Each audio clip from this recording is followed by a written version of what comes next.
Trojans and Trojanettes take to the road tonight to Litchfield to take on Grayson County. Jay Turner with Robert Bauer, Matthew Clark in the studios of Nash 103.7 tonight.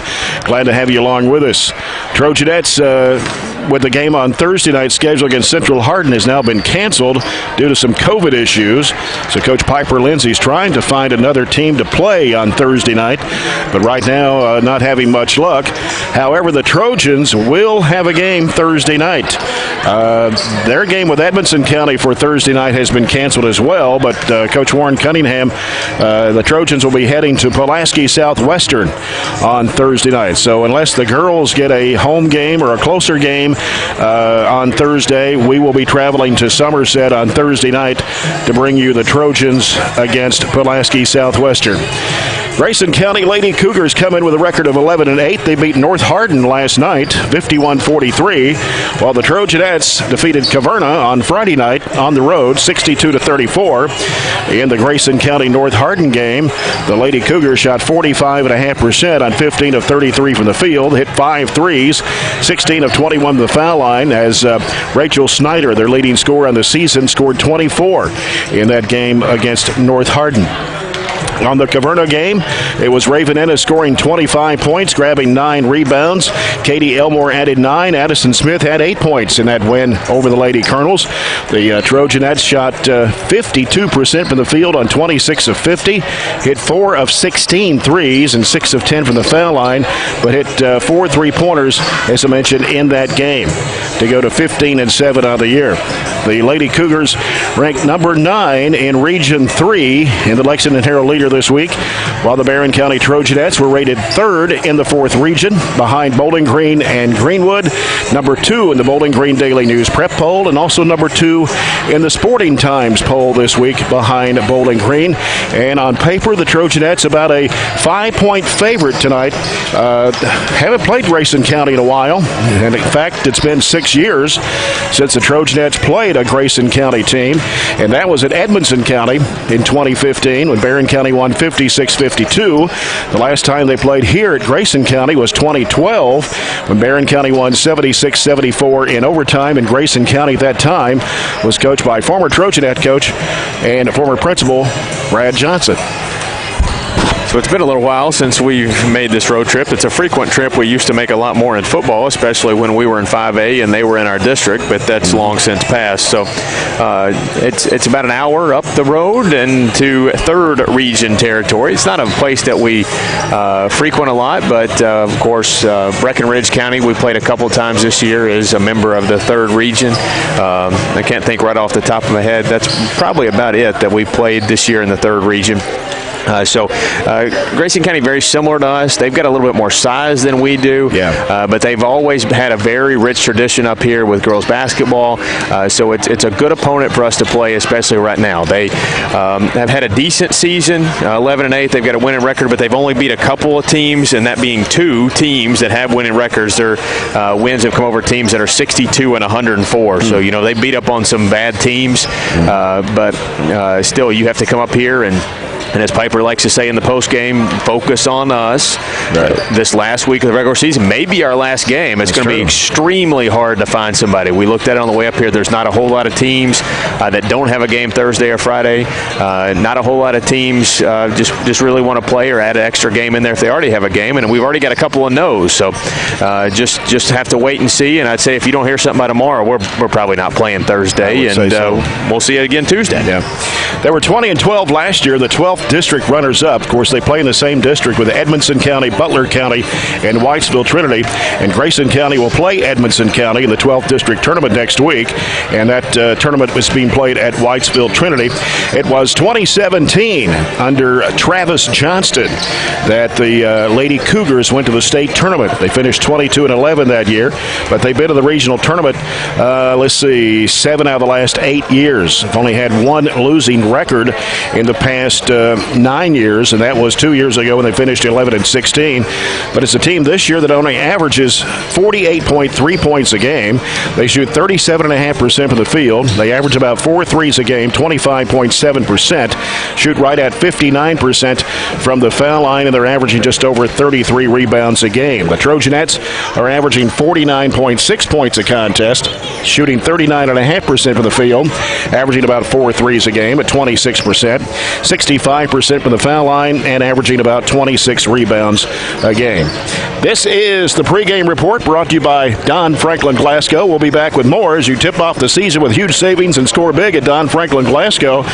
As this is the Don Franklin Glasgow Countdown to Tip-Off pregame report. We're about 11 minutes away on 104thescore.com and Nash 103.7.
Barren County Trojanettes and the Grayson County Lady Cougars about to get underway in 8 minutes or so. Some other games around the area tonight brought to you by CRS Construction, providing exceptional construction service with the highest attention to detail. And just a few doubleheaders tonight. Bowling Green's at Franklin Simpson, Allen County Scottsville at Greenwood, and Metcalfe County at South Warren. Some single games tonight. Campbell's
Time to look at tonight's starting lineups, brought to you by SCRTC Total Communications for the Grayson County Lady Cougars under second-year head coach Ted Hill. They'll start Rachel Snyder, a 5'10 senior, averaging 16.6 points, 11.7 rebounds a game. Arissa Riggs, a 5'5 sophomore, averages 7.4 points a game. Annie Kuiper, a 5'4 sophomore, averages 6. Reagan Cave, a 5'10 junior, averages 4 points a game. And Sydney Perkins, a 5'5 freshman, averages just over 3 points a contest. For the Barren County Trojanettes under sixth-year head coach Piper Lindsay, starting Katie Murphy, 5'6 freshman, averaging 6 points and 4 rebounds a game. Raven Ennis, a 5'10 junior, averaging 16.8 points and 6.5 boards. Emma Hughes, a 5'6 senior, averages just over 5 points a game. Addison London, a 5'8 junior, averages 6.4. And Abby Varney, a 5'5 freshman, averages just over 6 points a game. And there's your starting lineups. And now the Zaxby's keys to the game. Mentioned their size there in the starting lineups. They start 5'11", 5'10", got a 5'10 that come off the bench and averages close to double figures. So we really have to focus our efforts around rebounding tonight. They average about 10 more rebounds a game than we do, and help Emma out. You know, Emma is going to be matched up against their post and have a little bit of a size disadvantage, so we don't need to let her go it alone. We need to help on that defense, and we need to shoot the ball in the flow of offense. You know, I think sometimes we think about it too much, and by the time we think about it, we're covered up and we don't have open shots. So we look really good in practice. We look really good in warm-ups. We've got to translate, and we obviously have to continue to work on those little things that are going to make a big difference in close games here in the next couple weeks, hopefully. Game officials are out of Region 3, of course, as we're on the road tonight in Litchfield. Barren County Sheriff Kent King bringing the game officials. Farmers RACC Jackie Browning Memorial opening half coming up, and our first quarter of action sponsored by German American Bank, supporting the communities they serve and believe that when a community thrives, its people prosper. We'll be back with the opening half in just a moment as you're following the Don Franklin Glasgow Countdown to Tip-Off pregame report on 104thescore.com and Nash 103.7.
And the benches are across the way from us. Barren County across the way to our right. Grayson County to our left. Trojanettes in their burgundy uniforms tonight with white numbers and letters outlined in gold. Grayson County in their home white with orange numbers and letters. And the checkerboard, the ones you hate, Robert. Yeah, not a fan of the checkerboard stripes down the side. Looks too much like Tennessee. Yeah. You know, I was looking at the rankings a while ago in the Lexington Herald Leader. Bowling Green 1, Warren Central 2, Barren 3, Russell County 4, Greenwood 5. And the Bowling Green Daily News, Bowling Green, Barren County, Warren Central, Greenwood, Russell County. So you can still got the same 5 schools rated in the top 5. And only about 6 points separating number 2 from number 7. Just throw them in a bag, shake them up, and see who falls out. Grayson County having some trouble. Katie Murphy applying pressure as they get rid of the basketball over to Riggs. Riggs goes right side with it to Snyder. She's the leading scorer on the basketball team for the Lady Cougars. Bringing it to the top of the key, spinning back right, cutting back left. Sends it off in the left corner now to Perkins as they give it back out. They go back to the high post. They swing it around to the right wing, and a 3 in the air that is no good. Long rebound is chased down. Snyder got away with an extra step. Nope, she didn't. She did not get away with an extra step. Thought she was there for a second as Barren County will have the basketball. Raven Ennis, some pressure in the backcourt. Katie Murphy handling the basketball against Riggs. Will bring it across the midcourt stripe. Murphy wanting to set it up, goes left side, a give and go from Ennis back to Murphy. Out top it comes to Varney. She wants to drive. She's cut off, has to back out, gives it back to Murphy. They're in a triangle and 2. Yep. Bounce pass off to Ennis. She's in a trap. Fires it down wide open. Varney puts it up and in. They're chasing Raven and they're chasing Addison, our 2 shooters, and good job distributing. So Barren County on the scoreboard first. Played just over 1 minute of the contest. Riggs with the basketball goes left side. A little head fake there by Kuiper as they give it back out now to Riggs. Riggs left of the lane. Now throws it back up top and hits Cave with the basketball. Throwing up a wild shot. No good. And Emma Hughes fighting for the rebound. Got out there with it between 2 Lady Cougars. It's a strong rebound. Pass down to Varney, lays it up and in. Nice pass from Katie Murphy. Kind of thread the needle on that one for the Edward Jones-Jamie Harris assist, and it's 4-0 Barren County. Grayson County into the front court. So they work it to the left side corner to Riggs. Riggs will bring it out, gets the screen there from Kuiper. Now throws up a shot that's no good. We're going to get a foul. See if she was shooting or not, and they're going to say she was. She came around the corner, and Emma tried to swipe at the ball, and she threw it up as she grabbed her. Well, they put on the board, they put London with a foul. I didn't think she was in the vicinity. That's not right. It was Emma Hughes. I don't know if the bench is noticing or looking, but that's not the right foul call. Going to get a substitution here as Cave will check out for the Lady Cougars. And in for is Gracie Franklin, a 5'6" senior. Free throw is up. It is no good. And she got 1 of 2. That was the ball skipped off out of bounds. Riggs got 1 of 2 on the first trip. Barren County's basketball leading 4-1. Played almost 2 minutes of the first quarter. Murphy in the backcourt fires it in the middle to Varney. Varney down the left of the lane, gives it to Hughes. Hughes, they've got away with a double dribble there, and now got a 3-second violation? Walk. They called Katie with a walk. I was trying to look through the rail there at the time. It kind of blocked my view. It's hard to do. We had a 3-on-2 break, and we didn't execute it really well. We need to take another dribble, go into the teeth of defense, and make somebody commit, and just dish it to the one that they don't go to. So Grayson County will have the basketball as it comes in to Snyder. Throws it up court now to Kuiper. Here's a long 3 out of the right corner that is no good. Varney, nice clear out of the rebound for the Trojanettes. Pushing it down the floor, heading to the basket, puts it up too strong, but a foul called on Grayson County. That is not the norm for Abby Varney. The norm is she's very strong and will go up and get that rebound, but she usually doesn't take it and go with it. She grabbed it and just went coast to coast. I like the aggressiveness. They put the foul on Snyder. That is her first and Grayson County's first foul. Varney, a 72% foul shooter for the Trojanettes, and the first free throw is good. I've seen these 2 guys here on the near side. I think I've seen at state tournaments before. I know the one guy was at the Sports Center when we were up there with the girls before, and the other guy have not seen before. So And Varney's second shot is too strong, but Murphy gets the rebound, had it swiped away from her.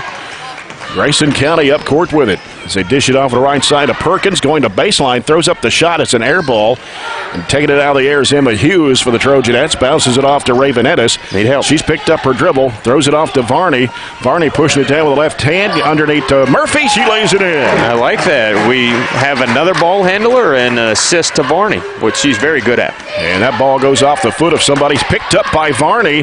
Varney bounce pass off to Ennis. Ennis goes under, puts it up and in. Our press is seeing some dividends, and quickly a timeout for Grayson County as their 3 turnovers coupled with our 4 straight buckets have really put them in a hole early. Yep, 9-1 Barren County here early in the contest, and this timeout on the Lady Cougars. Of course, we've had 2 or 3 assists there. Edward Jones, Jamie Harris assist. Let Jamie Harris of Edward Jones assist you today with your financial planning. Yeah, we'll give Abby Varney the last 2. She might have had the last 3, but we've assisted on most of our 4 buckets there. We've out-rebounded them 5-1. We turned them over 3 times. So if we could just take this and multiply it by about 3 or 4 more times, then we're going to have a pretty good performance tonight. Notice that last that layup by Katie Murphy. She kind of shoots it from her waist, just kind of flips it up with both hands, instead of laying it up with one hand. Right. Notice she's been doing that lately, but she has made those layups. As long as they go in, it don't matter how you shoot them. Right. We've had some lapses in layups this year. We had a couple of games where we missed 10, 15 layups, and so far tonight we've had some tough ones where we got fouled and made the open ones. That's what you want to do. Yep. Pressure's on with the Trojanettes as the Lady Cougars try to get the ball in play. They do. They work it to Kuiper, and ball got away. Slapped by Murphy, out of bounds. The Grayson County bench. So the Lady Cougars will keep the ball. Kuiper will toss it in. As it comes into Riggs. Riggs being pressured to the backcourt by Katie Murphy. They set a screen for her. Now she's in a trap. Needs some help. Gets it across the line down the right side as a cut back. Kuiper loses the handle. Varney down to the floor scrambling, and it'll be a jump ball with possession arrow to the Trojanettes. There's a couple people there. We smacked it away, and Varney was the one that got down on the floor and was able to tie it up. Ball comes into Murphy. Now she's in a trap. Gets rid of the basketball to London. In the middle, Varney, threw it over their head. Chase down, Riggs has it, and she's in a trap now for Grayson County. In trouble. Murphy trying to reach in to tie it up. She did, but possession goes to Grayson. Just a little too much on that pass, or we would have had a break opportunity for a layup. 9-1 the score as Kuiper gets the ball in play. And ball gets loose again. Turnover by Grayson County. Ennis, left wing, 3 in the air, no good. Offensive rebound by Hughes, trying to dribble out of trouble, gives to London. She'll fire it up for 3, and it's no good. A long rebound comes off to Perkins for Grayson County. Brings it in the front court. Gets rid of the basketball to Kuiper. Kuiper around the top of the key. Riggs with it on the right wing. Fires the 3, and it is no good. Varney with another rebound for the Trojanettes. Races across the floor, goes down to the lane, dishes it off to Hughes with a 10-footer. Got it. Good job. Varney is doing a good job running the point. That takes the pressure off of Katie, and the offense is flowing well. 11-1. Barren County just under 4 minutes to play here in the first.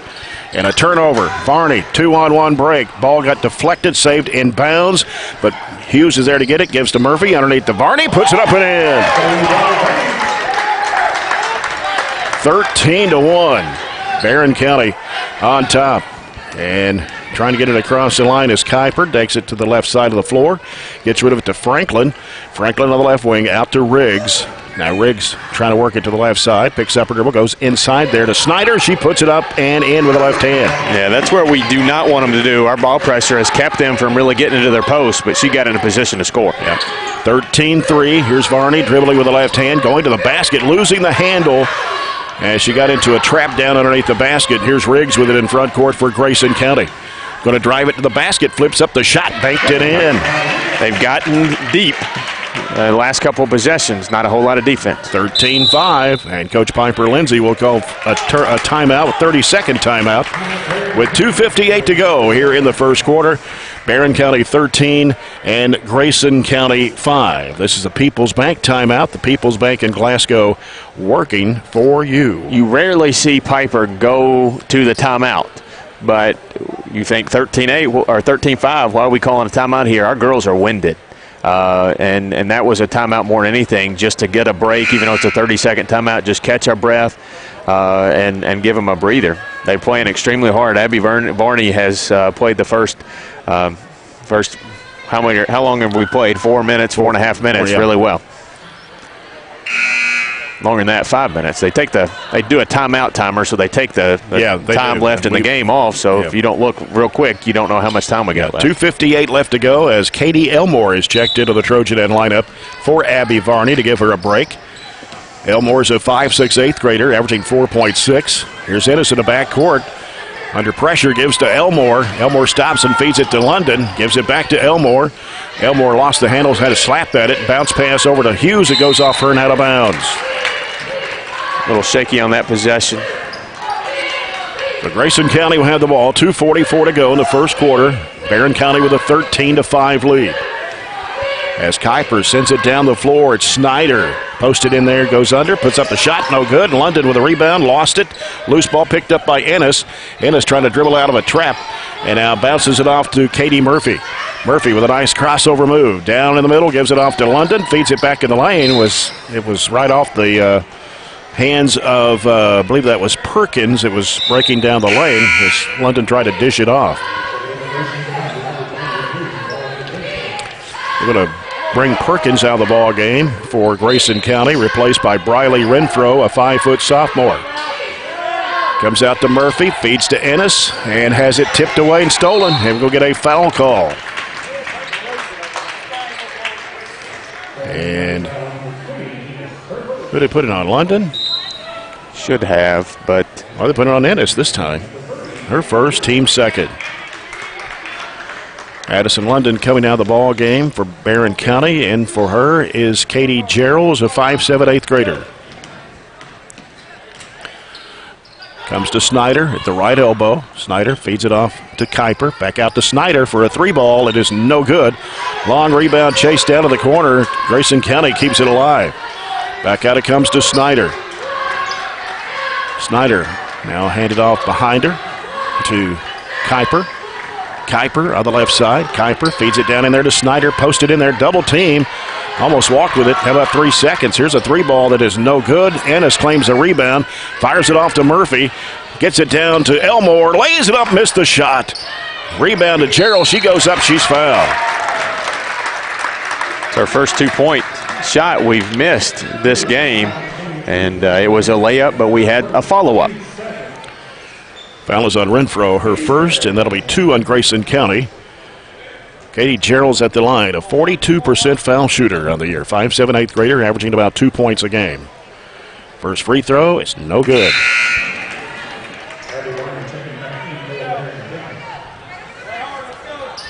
So she'll have one more. Abby Varney has returned to the Trojanet lineup for Katie Murphy. Gerald's back of the line. The second free throw shot is on the way, and it's good.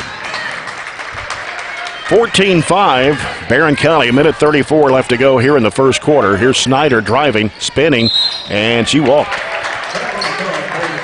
Both teams 6 turnovers apiece. We've got to be careful of them getting the ball, beating our press. We've got to hustle back and guard against that height. Katie Gerald's got up the right sideline. Or Katie Elmore, that is. In the corner, Katie Gerald puts up the jumper. It's an air ball. Snyder with it for the Lady Cougars of Grayson County. But it's 17 left. Riggs with it on the right side. Riggs will send it straight away over to Renfro. Now goes down low in there. Shot goes up off the window and in. That is, was it 23? Yes. Okay, that's Cave getting her first 2. 14-7. Ennis a long 3. Short. And saved in the corner by Grayson County. Nobody's hit a 3. We're 0 for 3. They're 0 of 5. team that averages about 4 a game. Here's a 3-ball, no good for Grayson County. Elmore with the basketball, gives it off to Ennis. Ennis pushing it down, stops and shoots a 15-footer. That's good. Well, neither team right really, elbow. Yeah, neither team really shoots the 3 well. They both average under 4 a game. So, we're getting it in the paint and scoring when we do. Riggs in the middle, goes to Cave. Back it goes to Renfro. Trying to backtrack in there to Gerald's. Riggs got it, throws it back out front now to Kuiper. Left side with it is Snyder.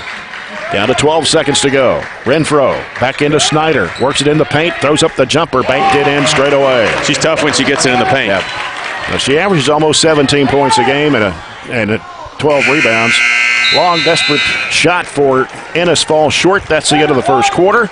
And after 1 here in Litchfield, it's Barren County 16, Grayson County 9. We'll be back in a minute. This is Barren County High School basketball presented by Don Franklin Auto Glasgow on 104thescore.com and Nash 103.7.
Murphy reached in to tie it up. Possession arrow goes back to the Lady Cougars, though. Yeah. Push their big girls out to the elbow, and that's a win. And you let the guard come down and help like Katie did. That's how we need to defend them. Second quarter presented by Southern States Glasgow Co-op. Barren County leads it 16-9. And as Grayson County's basketball underneath their basket. As they get it inbounds to Snyder in the left corner. Feeds it down in low there. Here's a shot going off the glass. No good. Gets her on rebound. Throws it back up over the rim. Murphy has it for the Trojanettes. Pushing it down the floor. Murphy bounce pass broken up. Kicked out of bounds. And it'll stay with Barren County. 7:17 to go here in the second quarter. As Murphy right side of the bucket to toss it in. Comes out to Varney. Going to fire it up for 3. It is no good. Rebound comes off to Kuiper. Riggs back over to Kuiper on the left side. They come to set a screen for. That gives it in there to Snyder. Snyder, top of the circle. Now gives it back out to Riggs. Tosses it over to Corey Milam, who's in the ball game now. That's she's a 5'5" freshman. Just came in to start in the second quarter. Here's Snyder, and a traveling violation. One step too many. They've committed 7 turnovers, and several of them have been walks tonight, but we haven't done much better, 6 of them. Emma Hughes back in the Trojanette lineup.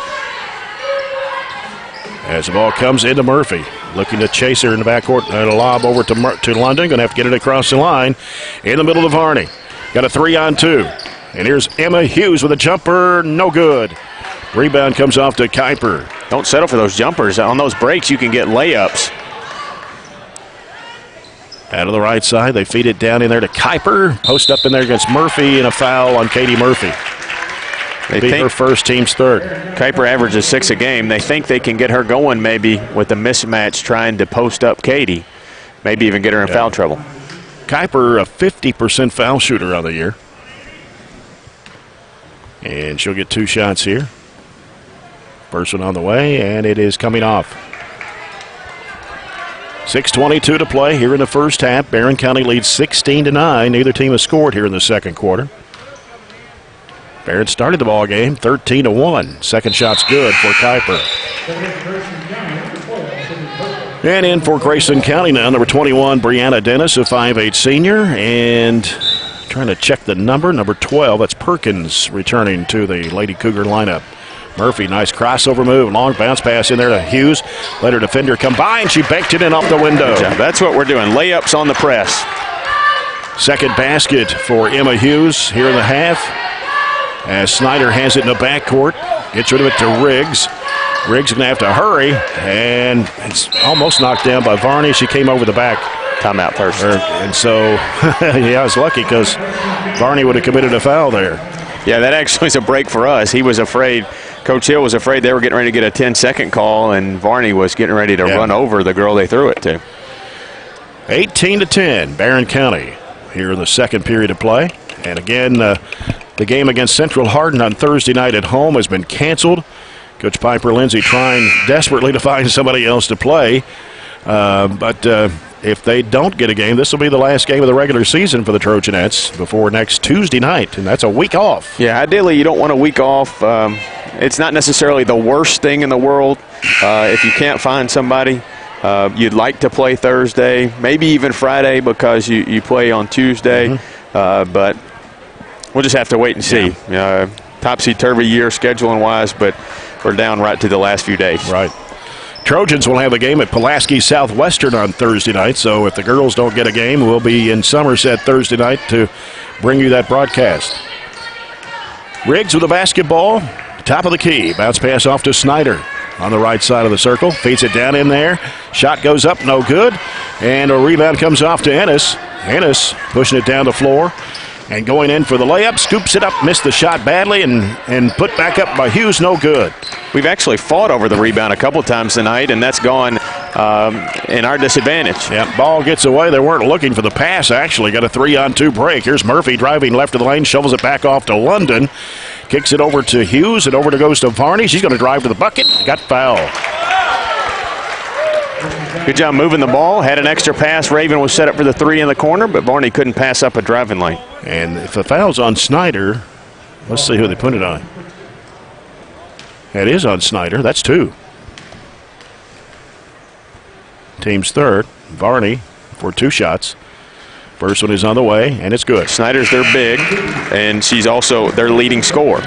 She's going to stay right now, maybe until he realizes she has to, or they'll just ride with it. They send Reagan Cave back into the lineup for Coach Ted Hill. Varney back of the line for one more shot. 19-10 the score. She can make it a 10-point lead, and does. Substitution for Coach Piper Lindsay. Let's see who's coming out. Abby Varney, I think, and got Ann Ashley Atkinson, a 5'7", 7th grader, checking into the Trojanet lineup. As Snyder gets the ball in play to Riggs, gives it back to Snyder. Snyder in the backcourt, back to Riggs. As Riggs having some trouble, finally gets through the basketball, has to get it across the line. 10-second count. So the Trojanettes get it back with 5:03 to go in the first half, leading 20-10. He called a timeout to avoid one, but it couldn't burn another one to save that turnover. And Katie Murphy with the basketball for the Trojanettes on the right side of the floor. Sends it down the corner to Atkinson. Fires it down low to Ennis. Turns, fall away, partially blocked. Taken by Riggs. Riggs in the backcourt. Gets rid of the basketball to Snyder. Cross court. And back out to Riggs. Riggs working the left side of the floor. Going to drive. Bounce pass underneath. And a layup good. That's our backside's problem. Our guards have to drop down. We've got to communicate. 20-12. Here's Ennis in the lane, scoops up the shot high off the window. No, gets her on rebound, trying to go back up. Got a whistle and a foul. She's got to quit finessing it. She's just got to go up strong with it, quit ball faking, and just power through contact. Yeah, they're going to put the foul. I believe it's on Cave. Of course, the official's back's to us, so we can't see it until they actually put it up on the board. So it is on Cave. Her first, team's fourth. Free throw no good for Raven Ennis, who normally shoots 76.5% from the line. Ennis for the second try, and it is bouncing in. Got the bounce and rolled in. Raven Ennis with 5 points, 21-12 Trojanettes. As the ball comes into play, and it's Snyder. Gets with the basketball to Kuiper. Down the right side, Riggs stops and pops three. Got it. First three of the basketball game for either way. She's the leading three-point shooter. That's her 28th on the year for Grayson County.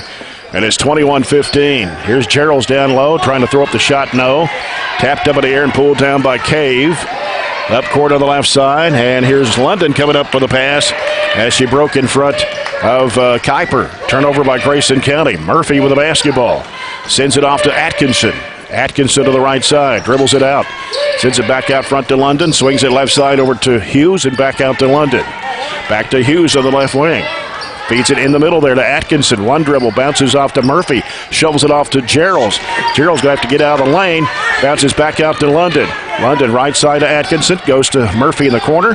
Here's Hughes with a 12-footer. It bounces in. That's what I'm talking about. Just shoot it. You come off that curl cut, you're wide open at the elbow in that offense. Just shoot it. 23-15, 8-point lead for Barren County. Riggs with the crossover move gives to Snyder. Snyder trying to drive. She's cut off. Gives it back out now to Perkins and now to Riggs. Riggs, top of the key, lets it go for three. Got it. It's a tough shot. She dribbled into the last one and she dribbled sideways. You got to get out there and guard her now. And that lead's cut to 5 all of a sudden. It's 23-18 with 2:57 to go in the first half. 3-point buckets make a huge difference. Atkinson to the right corner. Fires it back out to Murphy. Off to London. Left side corner, Hughes, and back to London. Back to Hughes in the corner. Lets it go for three. It is coming off the rim. Rebound Atkinson. Out to Murphy. Right wing three. Got it.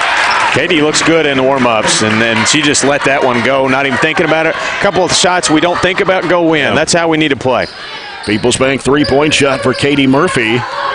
Puts the lead back up to 8 at 26-18.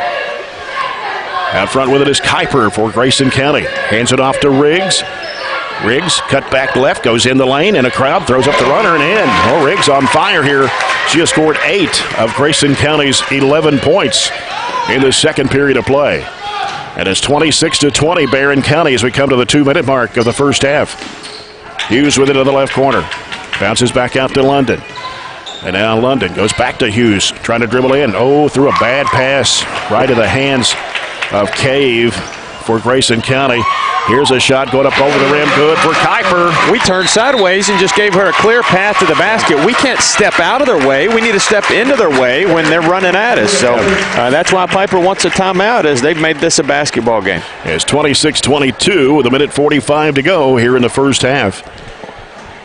Half court, we were turning them over. We jumped out to a big lead, 13-1, turning them over, ball pressure, and getting easy layups. And now they're making us play a half court offense where we're clearly not very comfortable. We've really struggled from three. Katie's made her only one tonight. That's been just a theme through February, our three-point struggles. And you struggle to score in the half court when they don't have to respect that three-point game. So, clearly a new basketball game here. And Riggs has turned it on for them, and they've got that inside presence, which we're going to have to control. So now they've got a little inside-outside working.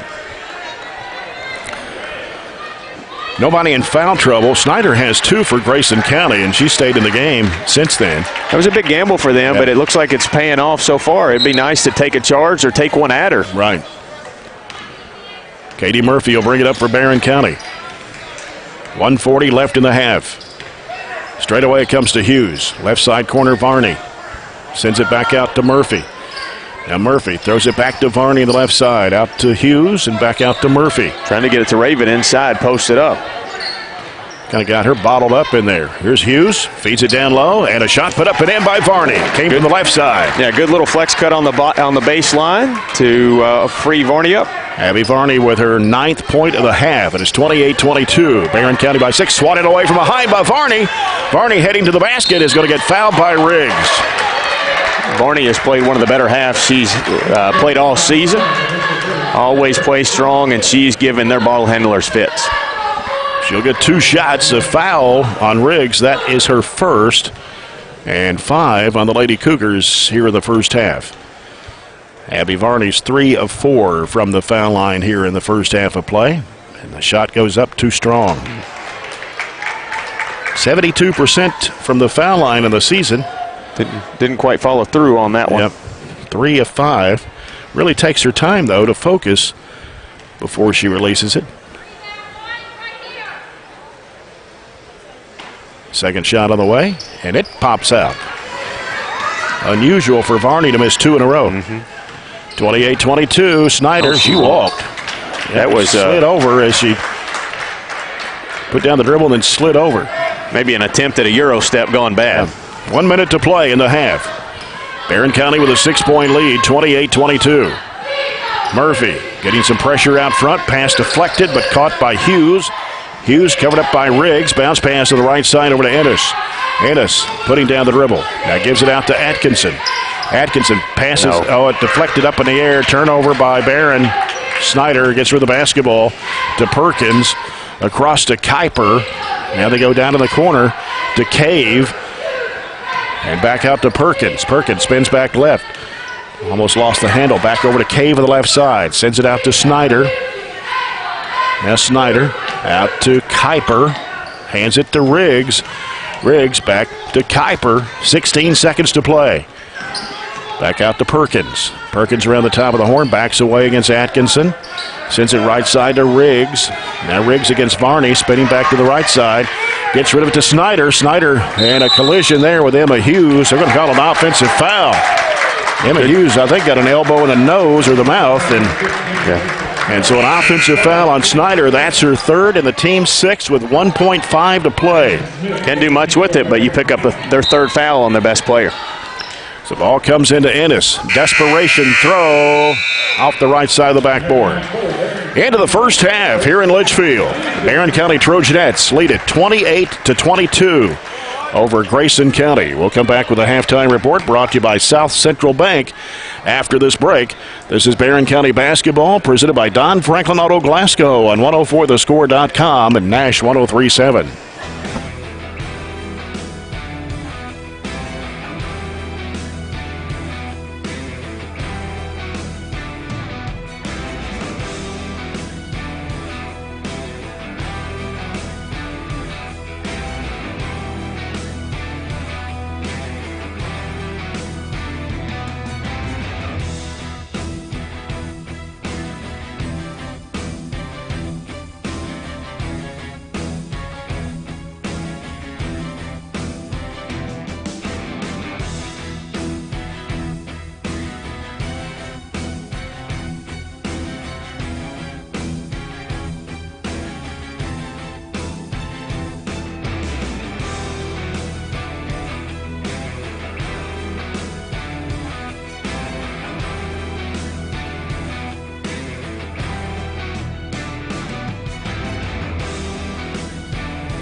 28-22 here in Litchfield. The Trojanettes leading the Grayson County Lady Cougars, which we hope is not the last game of the regular season. We'll just have to wait and see, hoping the Trojanettes can get a game either Thursday or Friday to close out the regular season. The Trojans will be at Pulaski Southwestern on Thursday night, and right now we'll have the broadcast of that game for you from Somerset on Thursday night.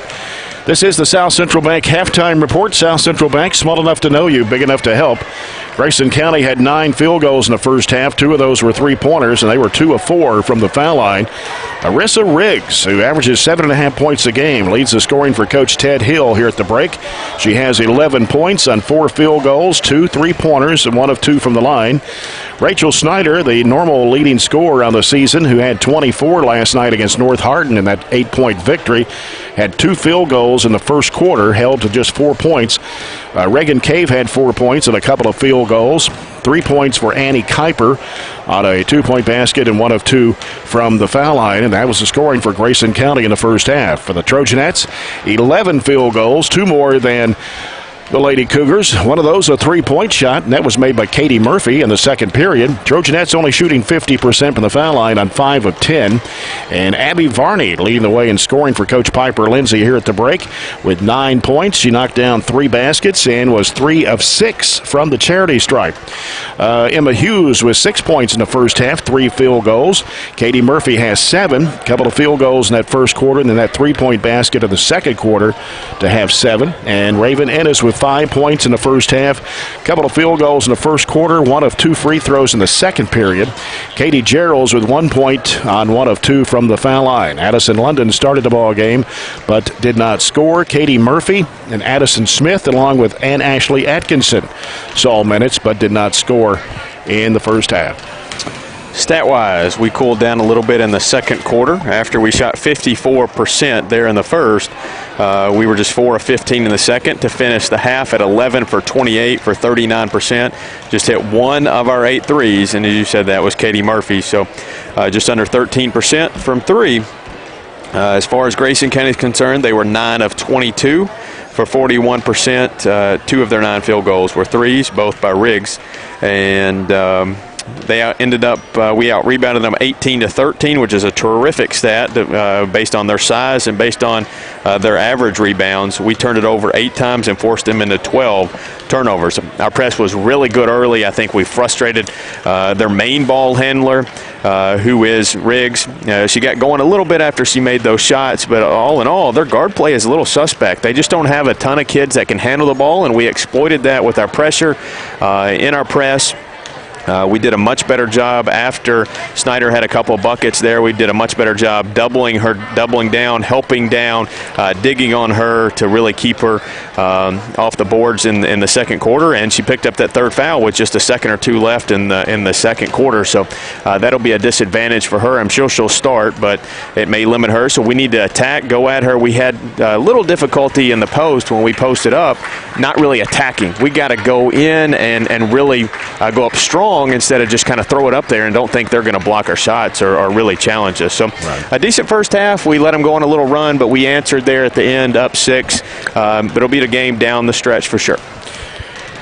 Time to look at the Coca-Cola scoreboard. Our first check of the Coca-Cola scoreboard tonight. Open a Coke and enjoy the game. Got a couple of girls' scores from around the region tonight. South Warren girls lead Metcalfe County at halftime, 33-26.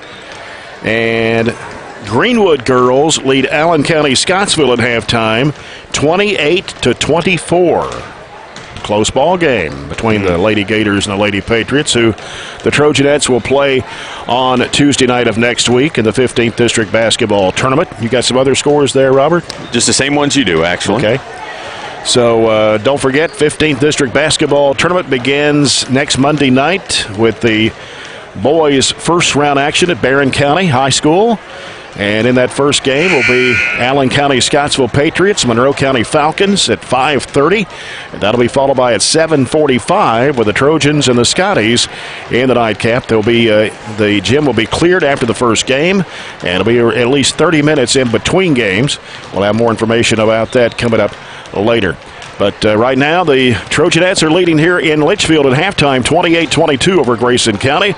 We'll be back with our third quarter, presented by Southern States Glasgow Co-op. Farmers RACC Jackie Browning Memorial second half. And we'll return after this break. Always remember, if you find a vehicle on DonFranklinAuto.com, Don Franklin will then bring that vehicle to Glasgow and let you experience the Don Franklin difference. This is Barren County High Basketball, presented by Don Franklin Auto Glasgow on 104thescore.com and Nash 103.7.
(28-22), Trojanettes leading the Lady Cougars of Grayson County as we start quarter number 3. And quickly, the Zaxby's second half keys to the game. All right.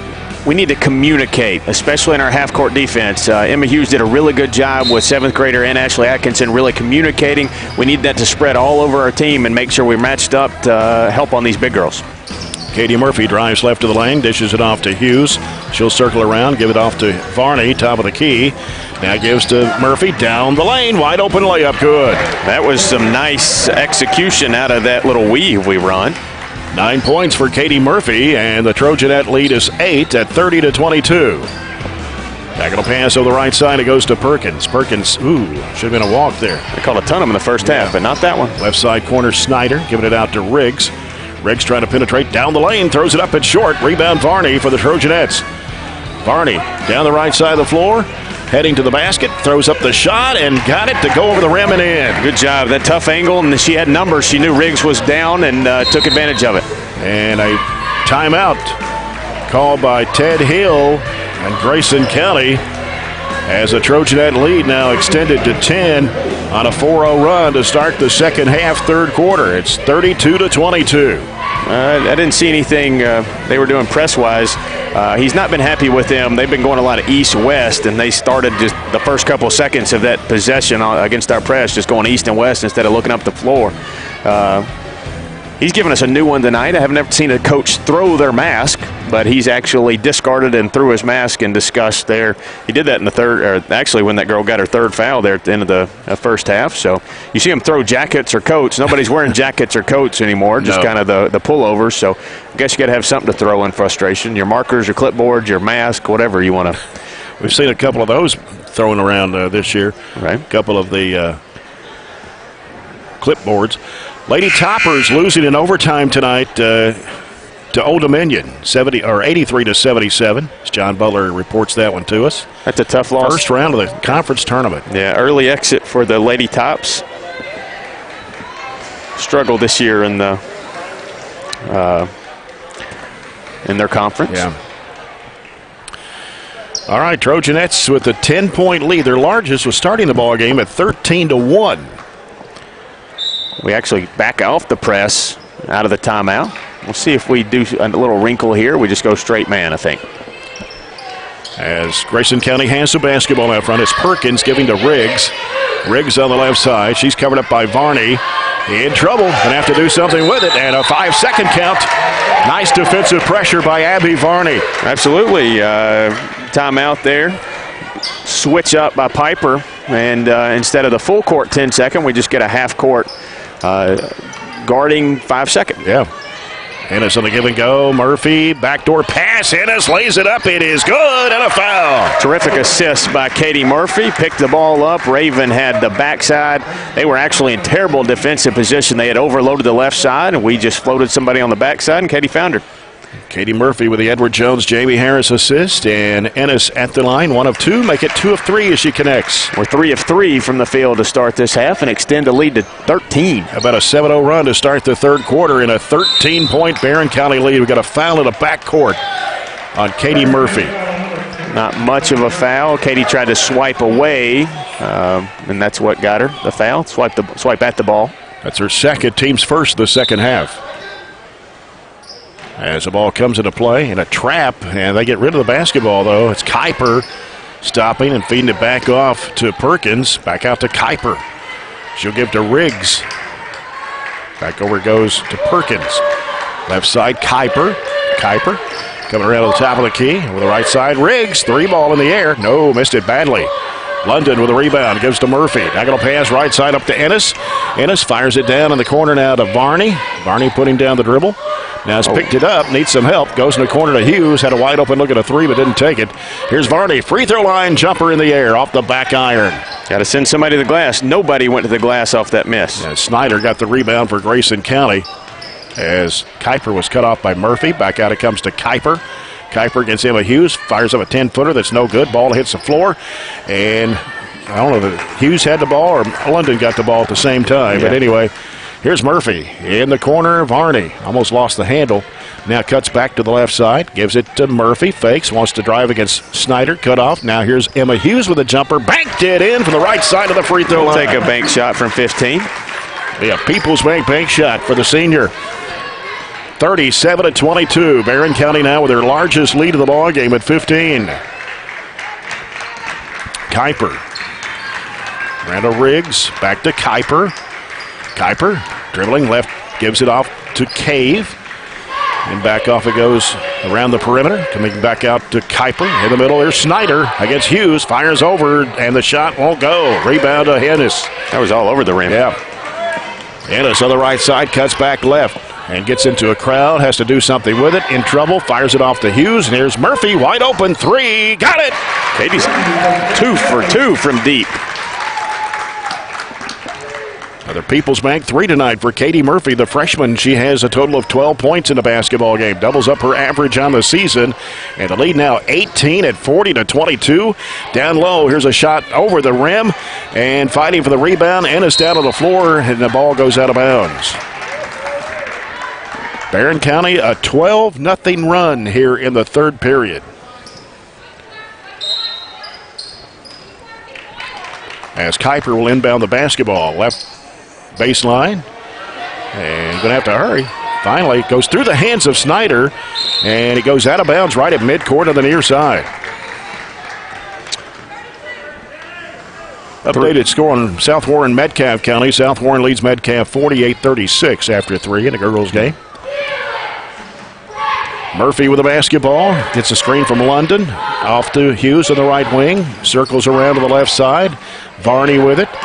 Varney, top of the key. Over to the right side. Gives to Murphy as they get in that weave again. Coming left. He'll drive to the basket. Left-handed layup. Good. Good job. Had a threat for a three-point shooter that they had to respect. Katie turned the corner and laid it in. And it's a 20-point lead now for Barren. And a fall-away shot for Snyder falls short. Rebound of Varney. They're 0-5 this quarter. Varney, top of the key now for Barren County. Right side corner, Murphy will fire for 3. It's short off the right side of the rim, and then Snyder tried to go with a rebound, but stepped on the baseline. Going to get Addison Smith in the game for Addison London. And a couple of substitutions for Grayson County as they bring in Franklin and Renfro. Katie Murphy. And here's Varney. 17 feet away from the basket, right underneath the Murphy, wide open. It's like, why didn't you shoot that first one? And then she just gave a little pump fake, went underneath for the assist. 16 points for Katie Murphy tonight. That's the type of game she needs every night. I love it. 44-22. They dribble across in the corner. Here's a three-shot, no good. Offensive rebound by Kuiper. Dribbles across the lane, flips up the shot, no good. They're throwing up wild shots, and the shot this time blocked, and the Trojanettes have it. Here's Katie Murphy. 44-22 Barren. Emma Hughes out to Murphy. Murphy back to Hughes, wide open look at a three, doesn't take it. Back out to Murphy, swings it left side to Varney. Now Varney one dribble, and the left corner goes to Smith, and the feed was intended for Ennis, but here's Hughes with a jumper, no good from the free throw line.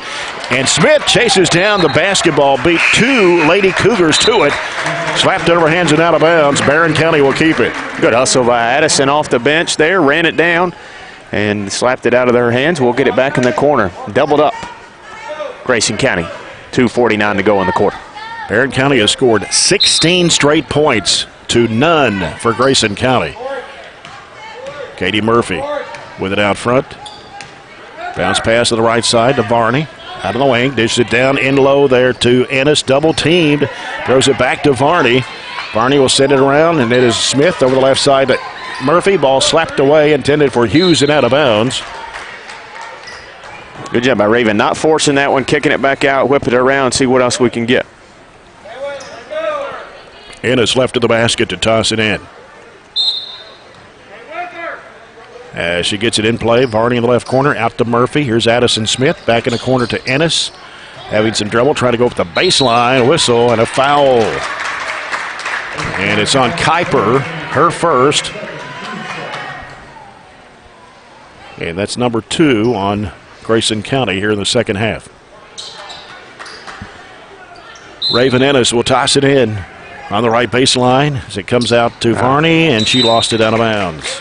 A little too much on that pass. It's our first turnover of the quarter. 9 for the game. Sorry. 2:22 left here in the third. Been a quick quarter, and Barren County has outscored Grayson County 16-0. For Grayson, it might not be quick enough. That's true. Having a lot of trouble penetrating, getting shots away. We've got Milam back in the ballgame now. Kuiper, bounce pass in there to Renfro, throws up the shot, and it goes in. Their first bucket comes 6 minutes into the quarter. It's like a two-handed runner. Yeah, it wasn't a textbook jumper. Here's Addison Smith firing away, no good. Long rebound chased down by Renfro for Grayson County. As we're down to minute 45 left in the third quarter. Comes out to Kuiper, right side to Milam. Down to the right corner now to Franklin. Franklin picks up her dribble, throws it back out front to Kuiper. Off to Renfro. Down the 2-3 zone. Yep. Renfro throws it cross court over to Franklin. Franklin tries to dribble in, had it smacked out of her hands, and Ennis picks it up. Ennis fires it down to Varney, puts it up and in. Good job showing the ball, keeping it high, letting the defender fly by and put it in. 13 for Abby Varney, and it's 46-24. Barren County. So we come down to a minute to play here in the third period. Renfro throws up the runner, and it's no good. Offensive rebound put back up, no good. Ball slapped out of bounds, and it goes back to Grayson County.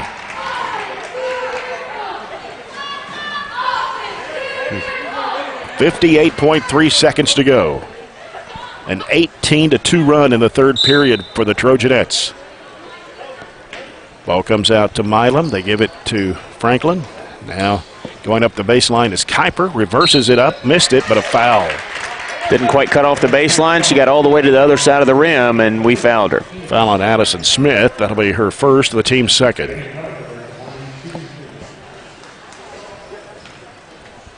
And 2 shots for Kuiper. First one on the way, and it's good. Kuiper, 50% foul shooter, has hit 2 of 3 tonight. 46-25. And her second shot's on the way. Got them both. So Kuiper now with 5 points off 3 of 4 free throws and a basket. 46-26, Barren County. 43 seconds to go in the third period.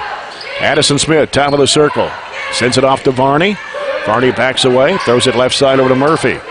Murphy can't penetrate, fires it in the lane there to Hughes. She puts it up, she's fouled. Got surrounded by 3 Lady Cougars. Fouls on Renfro, her second. That'll be 3 on Grayson County in the second half. And Emma Hughes at the line. 63.5% foul shooter on the year. And the first one won't go. 8 points on the night for Emma Hughes. She's done a great job on Rachel Snyder, though, defensively. Holding her only 2 first quarter buckets. And Hughes can't get either one of those shots.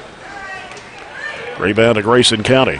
28 seconds to play in the third quarter. Kuiper and a 3-point shot in the air that's no good. Barely brushed the right side of the rim and saved in bounds, though, by the Lady Cougars. Got to go get it. We just stand and watch. Thought it was going to go out of bounds. It was going to go out.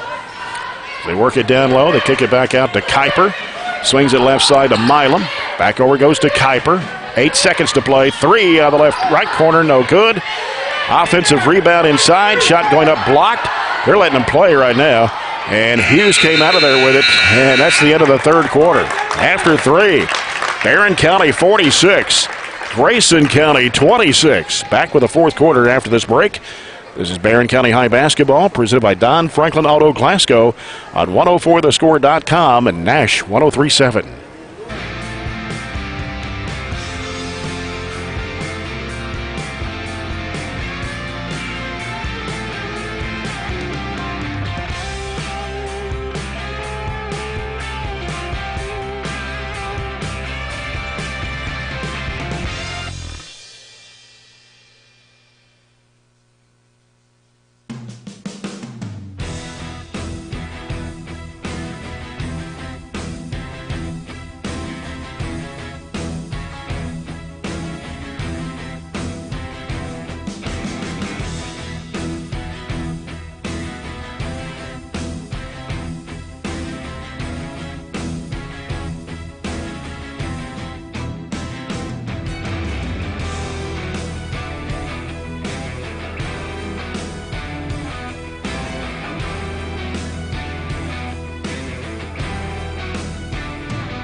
Back here in Litchfield, it's 46-26. Trojanettes outscored Grayson County 18-4 in that third period. This fourth quarter brought to you by South Central Bank. Small enough to know you, big enough to help. Riggs with the basketball for Grayson County. Gets it out now to Milam. Off to Snyder. Snyder wants to drive against Hughes. Spin move. Goes up with a jumper off the glass. Good. Haven't really given her very many of those opportunities. That's why they were 1 of 16 in the third quarter. 6 points for Snyder. Anna's top of the key 3. Short. And it's going to go out of bounds. If there's anything we haven't done well tonight, it's still not shoot the 3. We just made 2. Made 2. Katie Murphy hit both of those. Yeah, we're 2 of 11 now. Ball comes into Snyder, gives it to Renfro. Renfro trying to get cut off by Murphy, throws a bad pass. Hughes has got it. Hughes all the way to the bucket, lays it up and in. Turnover, and just like a layup line layup there, she was so wide open. Emma Hughes has 10 points in the ball game, and it's 48-28 Barren County. Renfro, right side, it goes to Riggs. Down in the corner now to Franklin. Franklin back out to Riggs. Riggs trying to get the screen set. 3 from the right wing. Air ball. Varney picks it up, trying to go up court with it. Varney across the timeline. Angles off to the left. Now picks up her dribble. Goes to London. London almost lost the handle. Brings it back out. Had no numbers. Good job not forcing it. Pull it back up. We'll set something up now and run some clock. Katie Murphy with the basketball. Bounce pass left. Comes to London. Now London fires it down in there to Ennis, puts it up with the left hand. It's good. The defender trailed. She did a little curl cut, just one continuous motion up with the left hand. And for the first time, and I don't know when, 4 players in double figures for the Trojanettes tonight. It's been a solid effort. 50-28. 6:23 to play. Riggs left of the circle. That's a moving screen right there. Riggs driving to the basket, puts it up, got it, and a foul. Piper's got to pull that film right there and show where we can take a charge. We back out instead of take that contact. Something we've got to work on. Foul was on. Should have been on. Let's see. I think it's on London. Well, we don't have a 22, or they didn't put it on the board. Shot was missed, but Grayson County got the rebound. 50-30 the score. Trojanettes by 20. 6:15 left to go. Ball skips off and chasing it down in the backcourt is Milam. Back off to Riggs in the right wing. Riggs, three in the air, way short, and it's going to go out of bounds, but saved inbounds, but then lost out of bounds in the left corner by Grayson County. Trojanettes will have the basketball with 5:59 remaining and a 20-point lead. They never put the last foul on the board. It was either on Hughes or London. We'll put it on Hughes because 23 is closer to 22 in the number, even though it might not have been on her. Hughes over the left side to Murphy. Fires it in there to London. It's batted away. Got into a crowd there and trying to force it in there. Riggs is going to be fouled. And they're going to put it on Raven Ennis, her second, team's fourth of the half. Got to be careful in that offense. Just because we're curling and the defender's behind doesn't mean they're open. Especially right now with a 20-point lead. Now's not the time to throw it into crowds and get chances. Right. Riggs with it out front, pressured by Murphy, almost came up with a steal. Ball gets loose on the floor. And here's Renfro down to the right corner to Snyder. Gives it right back to Renfro. Underneath the basket, throws it off to Milam. Goes inside there. Snyder trying to go up, and she's fouled.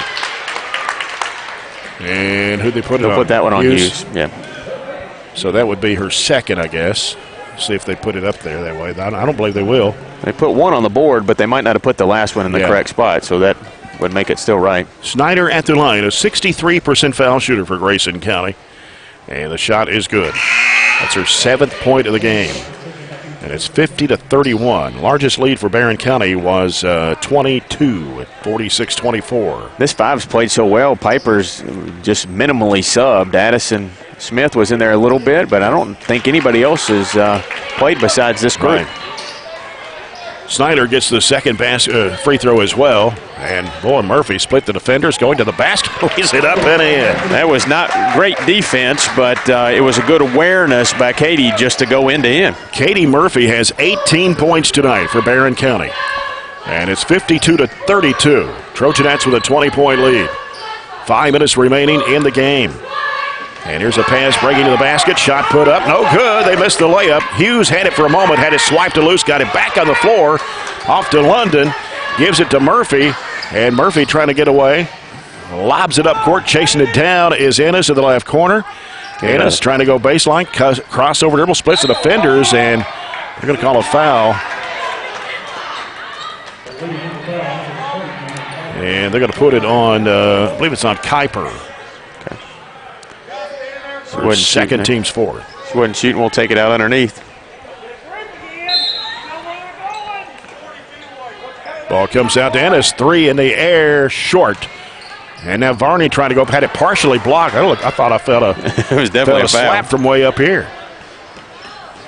52-32. Barren County as they work it to the right side. Kuiper turning, looking, giving it to Snyder, top of the circle. Little head fake of she traveled. Little head fake, ball fake, and shuffled her feet. So Barren County will have the ball with 4:21 to go as the ball comes into Murphy. Murphy gets it across the line against Milam. Crossover dribble, goes into the screen, gives it to Varney. Varney down in the lane. Shot goes up, no good, but a foul. This group's played so well, you really don't want to sub them out, but you're up 24 minutes to go. It's probably getting close to time, maybe under the 4-minute or 3.5-minute to add a few reserves in. So 2 shots for Abby Varney. The foul was on Renfro, her third, team's 5th of the second half. Barney, her free throw is good. And then if you're Piper, too, you don't know if you're going to play Thursday. That's true. If you were playing Thursday, you would be, subbing a little bit more. If you get a week off, you're going to let this group go with a good run. So, it's really hard to – and she knows more than we do if we're got something in the works. Right. Barney hits both free throws that trip. That gives her 15 points on the night. Here's a three by Riggs, way off the mark. Rebounded by London. Ennis in the backcourt, back to London. 54-32. That matches the largest lead tonight. And now Murphy gets rid of it to Ennis. Circles around to the left side. Looking for Varney. Hands it back to Varney. She wants to drive. And a whistle. Foul on Renfro again, I believe. That's her fourth. Number 6 on the Lady Cougars in the second half with 3:43 to play. Murphy left to the goal. Out to London. Sends it back over to Murphy. Fires it in there to Ennis. Trying to go up and under with the left hand and puts it in. Finally got around the defender. That time she's been trying that move all night and got it to work. 12 points for Raven Ennis. And Kuiper just threw it away. She fell down, threw it to her mid-court, hoping a teammate would be there. And Barren County will get the ball with 3:26 to go. And the Trojanettes have their largest lead. And now Coach Piper Lindsay is going to bring in 5 new players. Yeah. Bringing the starters out. Boy, I tell you what. That's just a terrific half. One of the better halves that we've played. So about the 3.5-minute mark, we'll roll with some subs and see if we can keep it up.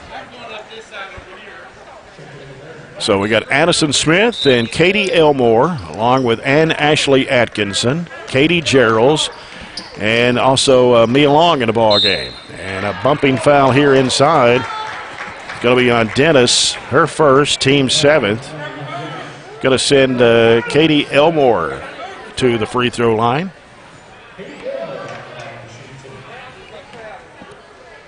Katie Elmore, a 44.5% foul shooter, averaging 4.6 points a game, but got that one to go. Makes it 57-32. 3:20 left. And the second shot, rims, good. Got all of it, but went through the net. 58-32, Barren County. 3:15 left in the game. They work it down. Renfro throws up the shot short. Loose ball underneath the basket. Elmore taking it up court for the Trojanettes. Feeds it to Atkinson. She puts it up and in. Good job waiting again for the defender to fly by and kept the balance for the 2. 60-32, Barren County, 2:52 to play. Hit the 60-point mark 2 games in a row. Here's a lob down inside. And around it goes to Renfro. Renfro wants to penetrate. Giving it off the right side now to number 10. That's Micah Lee in the ballgame, a 5'3 sophomore. Down low. They work it. Back out to Lee. She goes baseline. Stepped on the baseline. Or rather, that was Milam. Going to get all new players again for both teams. As Coach Piper Lindsay brings in Chesney McPherson along with Allie Bowie. McPherson, a freshman. Bowie's a freshman. Graceland DeWeese, 5'10 junior. Let's see who else. Taylor Strange, 5'8 eighth grader. And I missed some. Okay, got Emma Sampson in the ball game, number 4, 5'4 sophomore. DeWeese with the top of the key, over to McPherson. McPherson sends it to Sampson. Sampson, left side, had it batted loose and tried to get it back. Got jump ball, possession arrow back to the Trojanettes with 2:10 to go.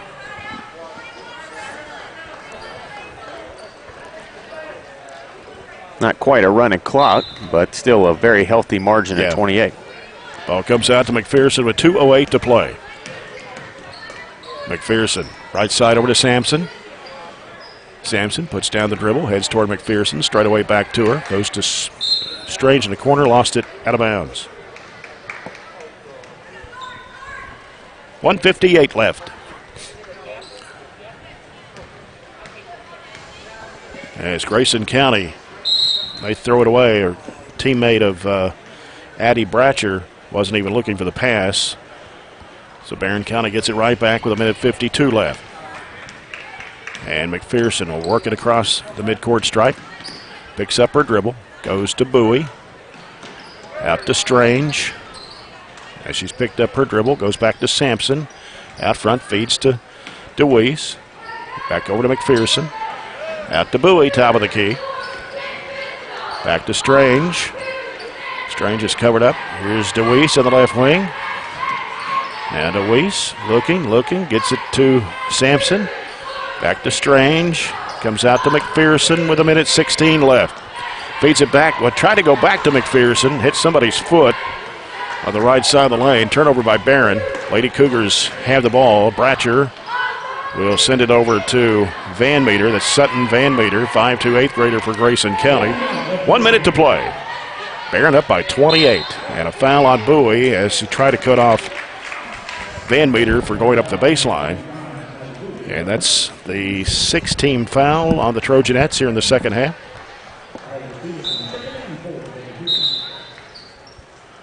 So Grayson County's basketball as they want to get, I guess they wanted to get another player in the game.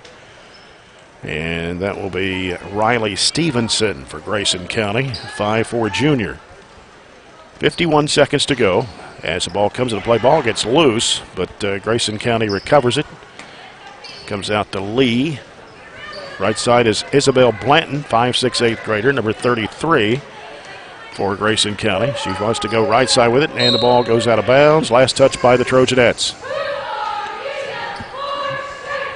With 42.3 seconds left.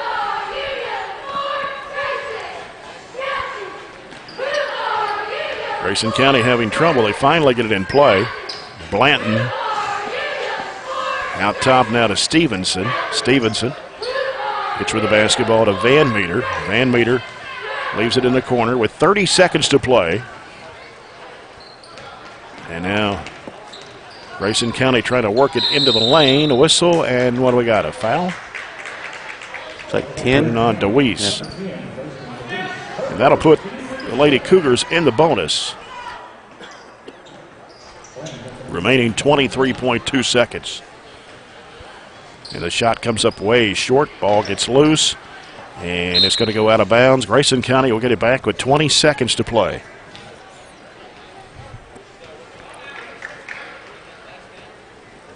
Blanton gets it out to Van Meter.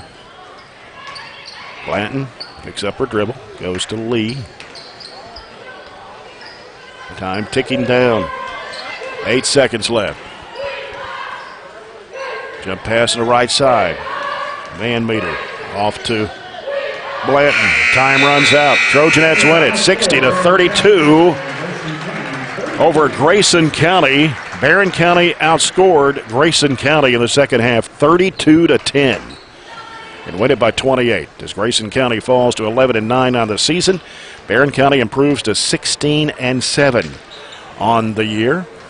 And what hoping is not the last regular season game for Barren County. As Coach Piper Lindsay is making her way upstairs here for Coach's comments, brought to you by McDonald's. Enjoy a McDonald's meal tonight at your Glasgow McDonald's. And Coach Piper Lindsay stepping in. Coach, congratulations. Hoping it's not the last regular season game. We played awfully well tonight, especially in the second half. We really did. I think we held them to 10 points in the second half. Yes. Is that right? Yeah. Extremely proud of the effort and just how hard we played. I mean, I just extremely thrilled with how well we shared the basketball. You know, especially Raven in particular. She wasn't getting things going really early, and nothing bad. I didn't mean that in a bad way. But right. She got everybody else involved. They were really kind of denying her the ball, so her setting screens got Abby open. I thought Abby played extremely well. Took advantage of just making shots, you know. And Katie Murphy, tell you what, been waiting on that all year. And I'm just so excited for, and Emma Hughes, I mean, all of them, but they just excited, especially those couple kids. Well, you know, and we were talking about it up here a little bit ago, the last time the Trojanettes had 4 players in double figures, and that's what you had tonight. A good balance scoring, but Katie Murphy, 18. That's what I've been looking for her for a long time. Yeah, and, you know, that's something we've been talking to her about, you know, the last probably 3 or 4 weeks, and I kept telling her, don't necessarily force it, let it come to you. It will come, and it will get easier. Just be patient. And she got to the rim and was just excellent, making shots, finally hit a three. Yeah. Again, and it was just almost like that relief and that confidence right back up at her. And Abby Varney had a good game for you as well, 15 points tonight.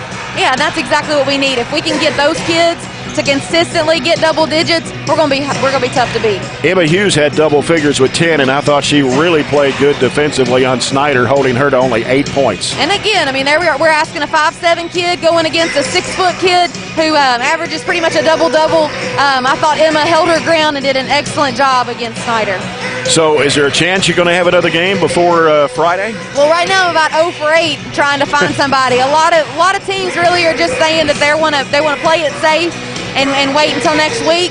I mean, if that's the case, we'll do what we have to do, but I'm going to still try, that's for sure.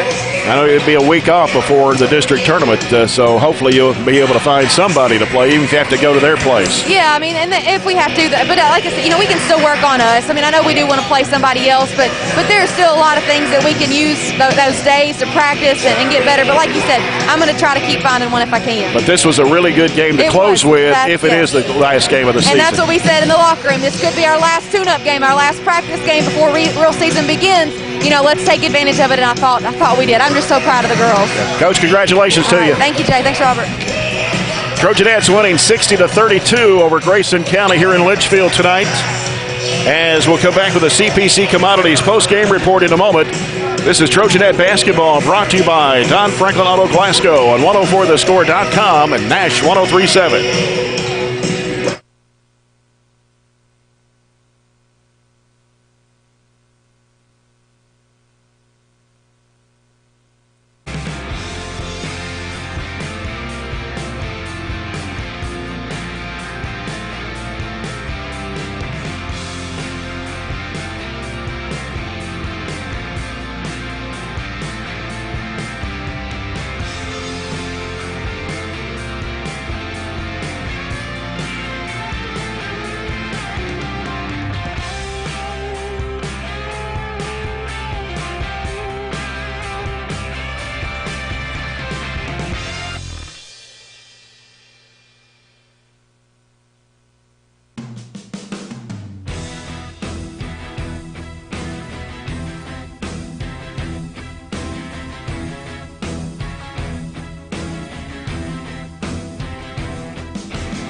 Back here in Litchfield where the Trojanettes win 60-32 over Grayson County tonight as we welcome you to the CPC Commodities postgame report. CPC Commodities, proven in our farm, made for yours. Trojanettes led 16-9 at the end of the first quarter, 28-22 at halftime. It was 46-26 after 3, where the Trojanettes outscored Grayson County 18-4, and they outscored the Lady Cougars 14-6 in the last quarter to win 60-32.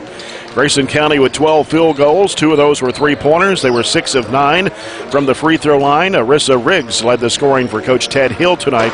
She had 13 points. 11 of those came in the first half.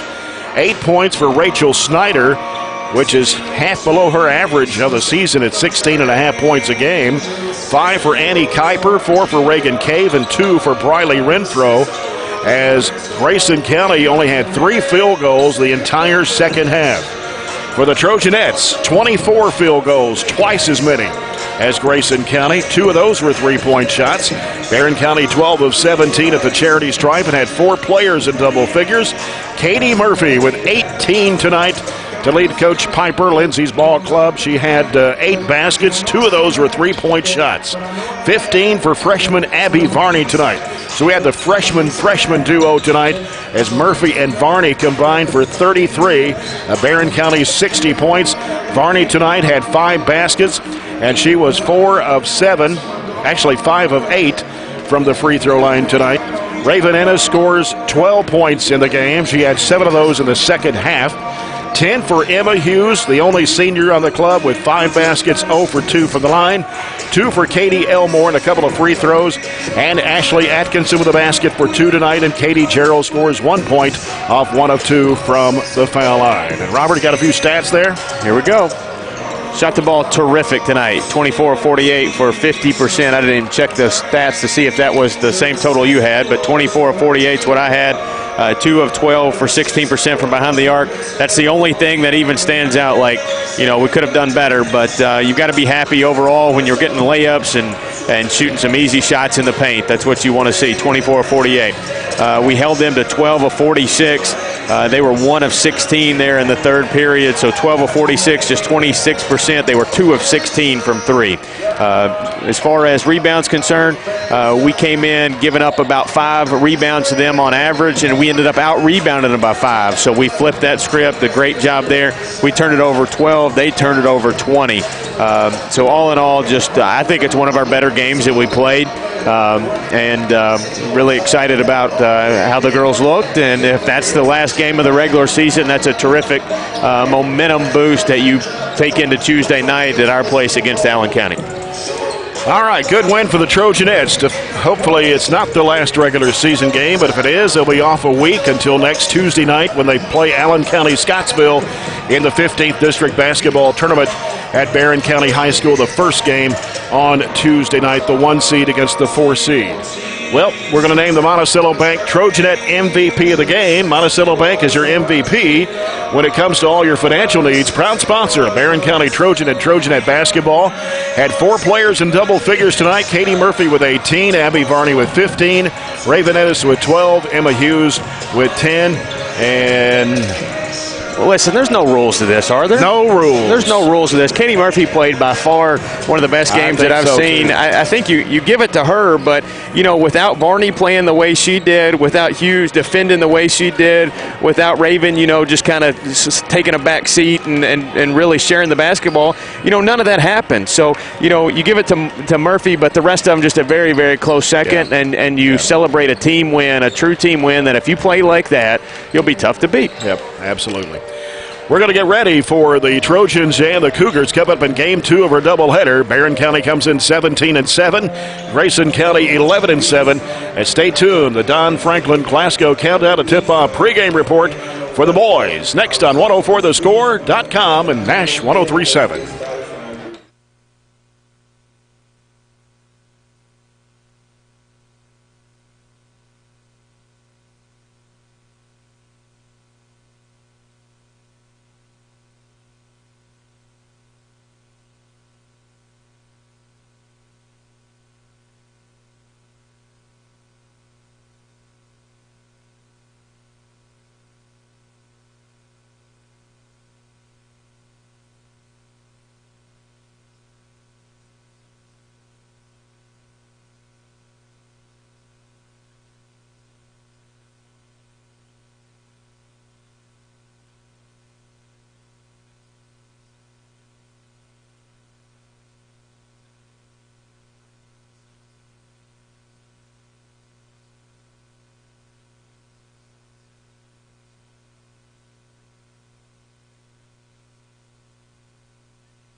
Barren County 17-7, Grayson County 11-7. The Cougars under fourth-year head coach Travis Johnston. They defeated Breckenridge County last Thursday night by 20, 67-47. Keegan Sharp, along with Hunter Tomes, both had 21 points in that game. They shot just over 41% of the field against Breckenridge County, 21 of 51. They hit 4 out of 14 threes, but 21 of 27 from the foul line, and they had 39 rebounds in that game. Barren County losing on the road in Richmond on Saturday night, 71-45. Mason Griggs had 15. Tay Pointer had 11, and Eli Brooks scored 10 among the guys in double figures, only shooting 28% from the field, 17 of 61, but did hit 7 3-pointers on 16 attempts from behind the arc. Grayson County out of District 12, Region 3, in the same district with Edmonson County, Butler County, and Whitesville Trinity. Grayson County will play Whitesville Trinity in the district tournament next week. Last year they were 10-22, and they were the 12th district runners-up. They went to the state tournament in 2009, finishing 26-7. That's the last time they've actually got to the region finals and winning the region in 2009. Got a few coaching changes, but 10-22 last year, and only a couple of years that they have not been to the regional tournament in the past 12 to 15 years. The Cougars average 58 points a game. They shoot 42% from the field, 36% on three-point attempts, averaging 5 a game, 67% from the foul line, averaging 31 rebounds a contest. Barren County and Grayson County played at Metcalfe County in 2010 and lost that game 51-49. Grayson County also won a matchup in 2009, and the last time we were here with a Trojan Grayson County Cougar game was 2008. Trojans are rated number 4 this week in the Lexington Herald Leader, number 5 in the Bowling Green Daily News prep poll in the 4th region, behind Bowling Green, Warren Central, and Greenwood, and number 7 in the Sporting Times this week. So they're all over the place in the final poll of the regular season, 4, 5, and 7. And the Cougars of Grayson County rated number 5 in the Lexington Herald Leader Dave Cantrell ratings in Region 3. Barren County averages 58.6 points a game, shooting 43.5% of the field, 34% on three-point shots, averaging 5 a game. Shoot quite well as a team from the free throw line, 70% from the line, and averaging 27.3 rebounds a game. And you look at the Cantrell ratings this week, only 8 points separate number 3 Greenwood from number 9 Allen County Scottsville. So got Bowling Green and Warren Central 1 and 2 in the last Dave Cantrell regular season poll this week. Isn't it kind of how it's been all year, that you could take that group and just... Anybody could beat anybody. You know, Bowling Green's head and shoulders maybe above everybody else, but outside of that, you know, it's just kind of... There's not going to be an easy matchup if you make it to regional tournament. There's not a lot of easy matchups in the district tournament. We see that in our first round. So it's just been a tough year, an even year, and I don't know if COVID's evened everything out, or it's just kind of an even playing field throughout the whole region without that to begin with. You know, and Grayson County has had several losing records despite getting to the third regional tournament just about every year. So 10-22 last year, 13-17, 14-16, 11-17, 11-18, 11-19, but still making it to the regional tournament.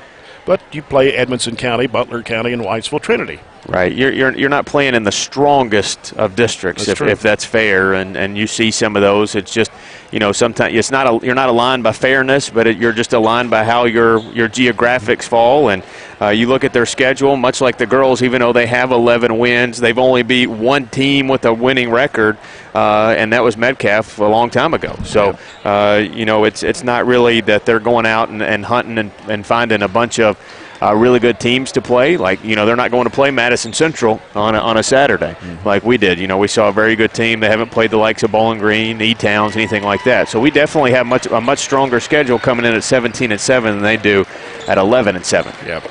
Starting lineups when we come back after this break. This is Barren County Basketball presented by Don Franklin Auto Glasgow on 104thescore.com and Nash 103.7.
And tonight's starting lineups brought to you by SCRTC Total Communications. For the Grayson County Cougars, under fourth-year head coach Travis Johnston, they'll start Keegan Sharp, a 5'10 junior, averaging 15 points a game.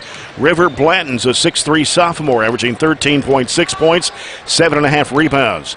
Chandler McCready, a 5'10 junior, averages 12.2 points and 4 rebounds a game.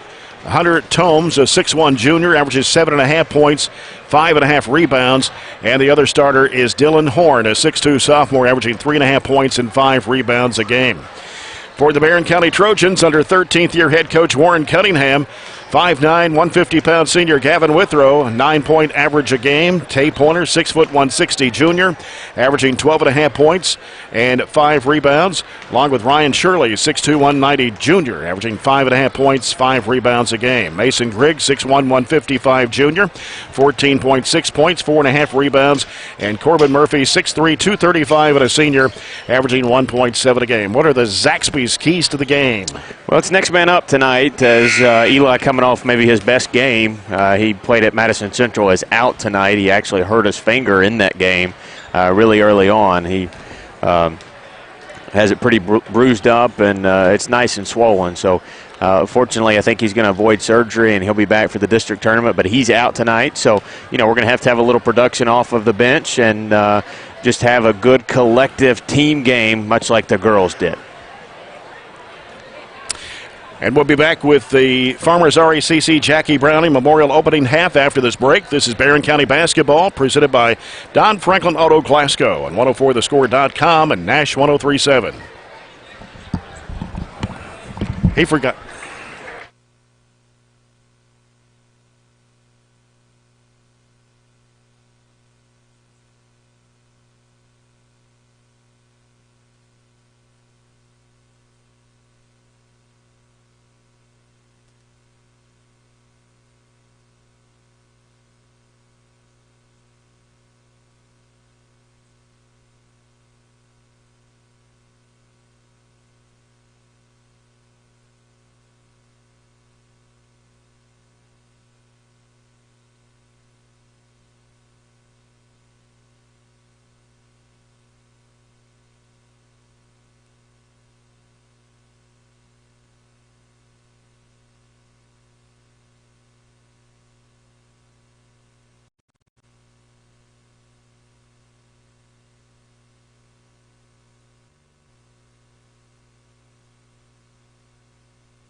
As we get set for the Farmers RACC Jackie Browning Memorial Opening Half, our officials out of Region 3.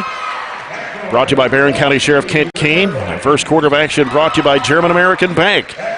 Supporting the communities they serve and believe that when a community thrives, its people prosper.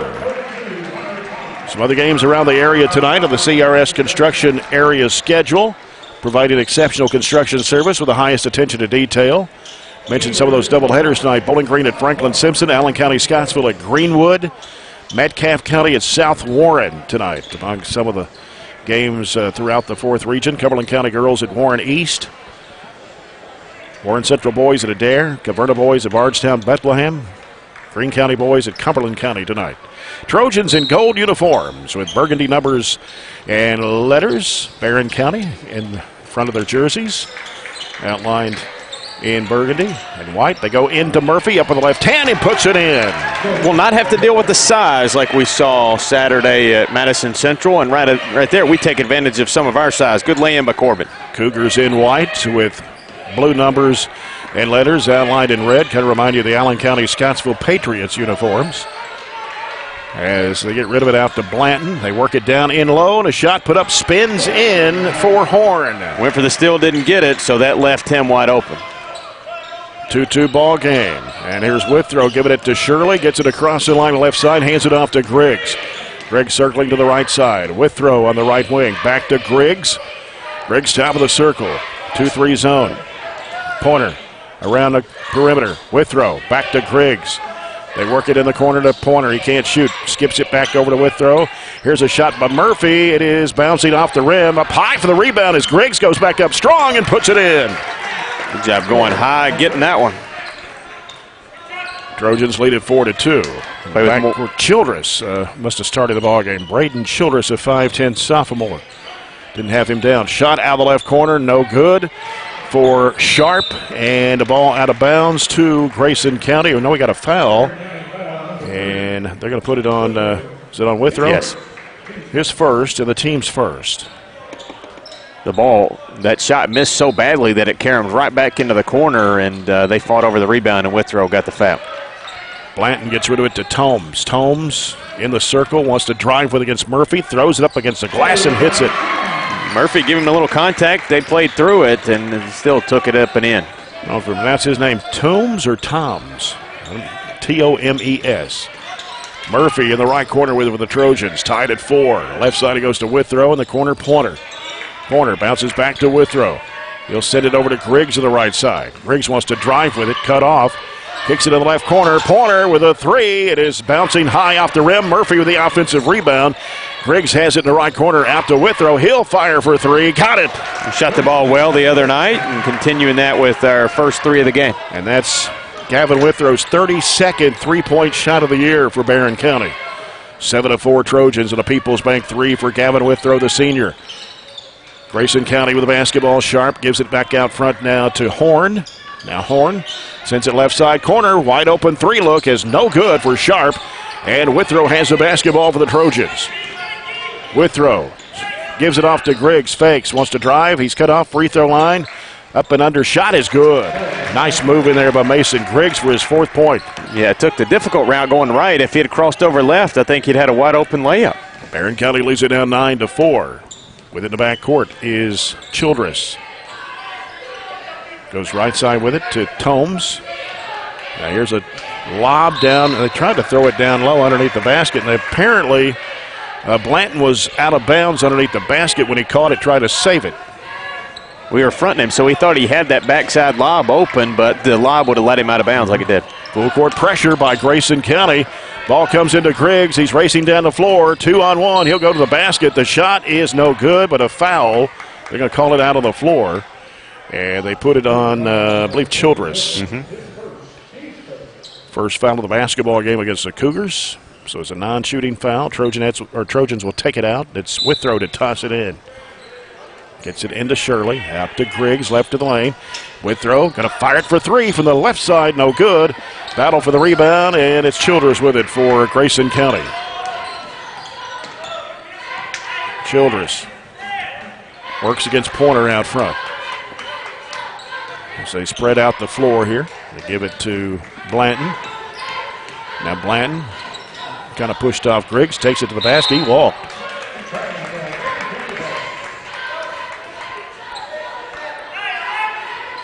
Barren County's basketball, 4:35 left in the first quarter, leading 9-4. Shirley gets the ball in play to Pointer, feeds to Griggs, racing down the court. He's going to try to go in for the shot. It's blocked. And taken by the Cougars. They saved it in bounds. Oh, it's going to be a turnover as Blanton was still out of bounds here on the side as they tapped it back to him. And so the turnover will give it right back to the Trojans with 4:26 to play here in the quarter. Gavin Withrow with the basketball for the Trojans.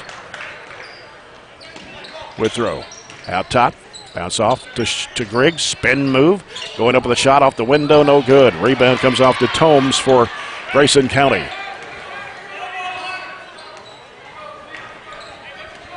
As Childress works it across to the right elbow. Tomes on the right side of the key. Now needs some help. And in trouble. Finally, they give it to Childress.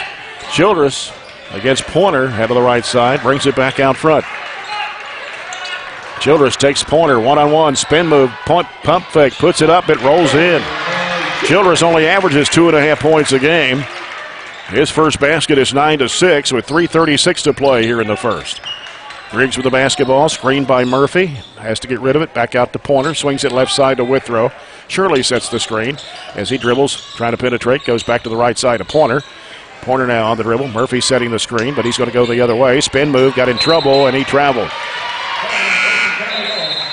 Our first turnover of this quick quarter, approaching 3-minute mark, and rolled with the starters the whole way. Yeah. And new player in for Grayson County now is Nolan Hornbeck, number 10, a 6'1 sophomore. And get another player That's there? That's it. Oh, McCrady's in there. I didn't think he started, but. Yeah, that's right. That's right. 15, sorry. We got a foul on Corbin Murphy trying to cut off Tomes. His first, team second. And now Aiden Miller, 6'4", 205 sophomore, checking in for Coach Warren Cunningham, along with Lane Stevens, 6', 155 junior. As they get the ball inside and work it against Miller. Shot off the window, good.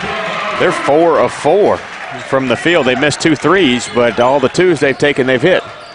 Tomes with his second basket. It's 9-8, 2:50 to play. Pointer, wide open three, good. Yeah, can't leave him open. You're going to hit that one majority of the time, and that's what Coach Johnson's not happy about as he jumps up and calls a quick 30. So with the Trojans leading 12-8 here in the first period. And I thought I had an update score here on Metcalf South Warren. See if I can pull that one up. I got a couple that were finals. Okay. Okay, this is a final. Okay. South Warren girls 67, Metcalf County 52. That's the only one I have so far. Okay, we'll give the other ones.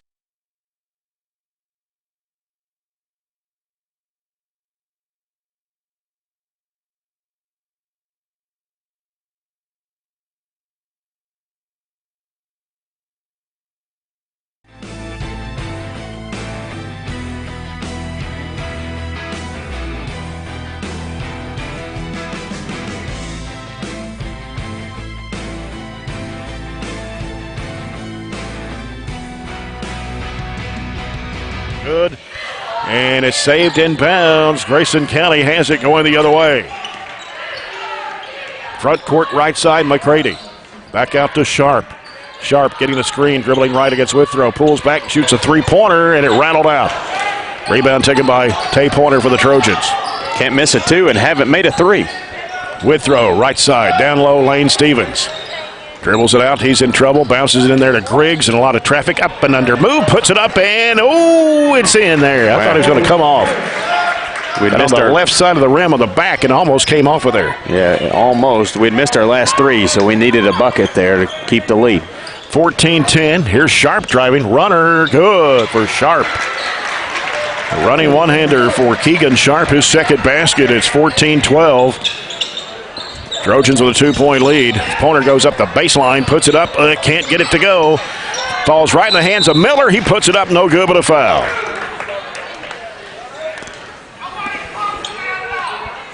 And they're going to put the foul on, is on 23. That would be Blanton. First one on him, second one on the Cougars. Aiden Miller at the line, averaging 7.7 points a game, hits the free throw. Been shooting 50% from the charity stripe of the season. Makes it 15-12 Barren County. And another change in the lineup for the Cougars as they brought Childress back in. Miller, second shot, short. Batted up in the air, pulled down, and it's McCready with it for Grayson County. Driving, a whistle, and a foul on Pointer. Just took it the other way quicker than we could get back. First foul on Tay Pointer. That's 3 on the Trojans here in the first half. And at the line for Grayson County is Chandler McCready. He's a 66% foul shooter of the year for the Cougars. Shot goes up, good. First foul shots for Grayson County. At 1:16 left to go here in the first quarter. Trojans lead at 15-13. Got Dylan Horn back in the game now. This shot comes in and out for McCready. Barren County back the other way. Griggs zigzagging, giving it off the left side. Lane Stevens a 3, no good. Crashing the board is Griggs. He puts it up and drops it in. 8 points for Mason Griggs at 17-13 Trojans. Just under a minute to play in the first quarter. Grayson County Sharp with the basketball against Lane Stevens. They try to set a screen for him. Miller had to slide off. Now they go inside. They kick it. They throw it away. intended for Hornbeck.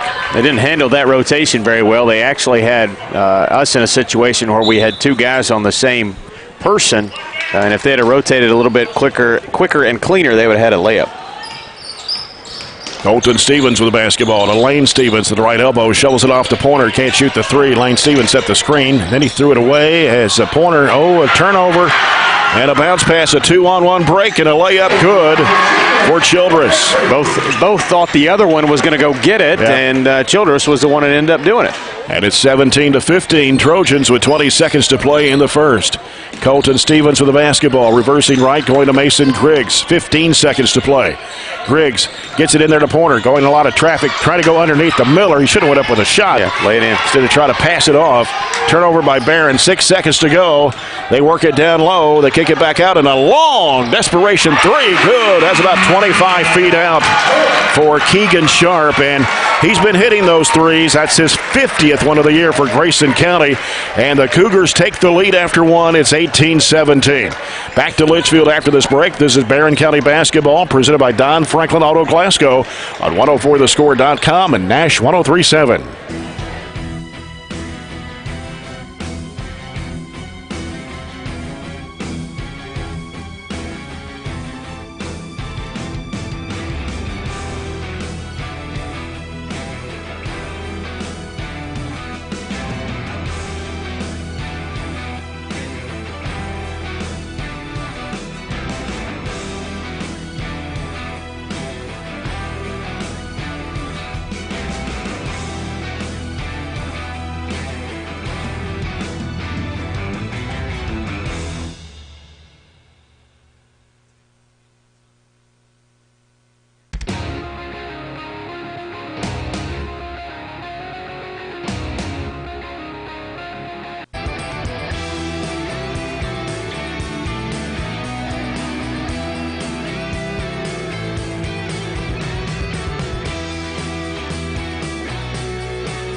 Trojans down by one as we start quarter number two. It's 18-17. Trojans had the lead until that three-point shot at the horn by Keegan Sharp to give the Cougars their first lead of the basketball game. The second quarter presented by Southern States Glasgow Co-op.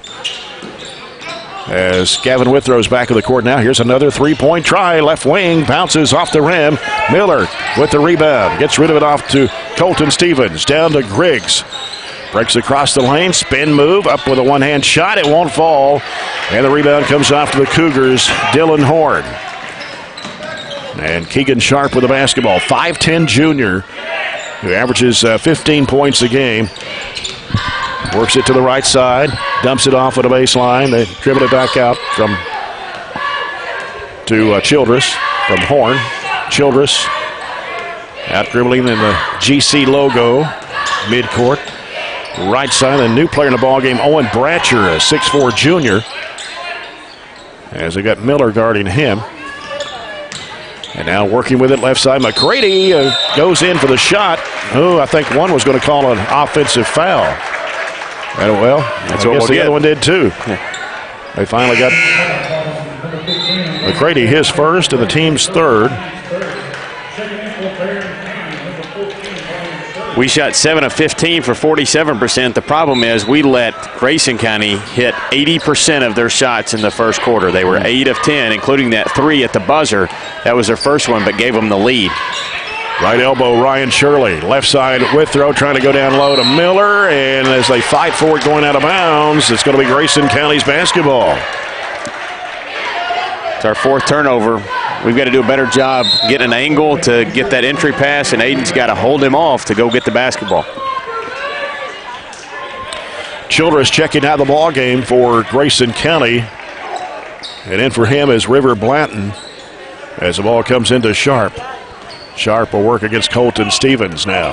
Thought we were going to put a little press on or a little run and jump to get some energy, but it was just a little token man. Sharp driving, cut off by Colton Stevens, out of bounds. And stays with Grayson County, left of their basket.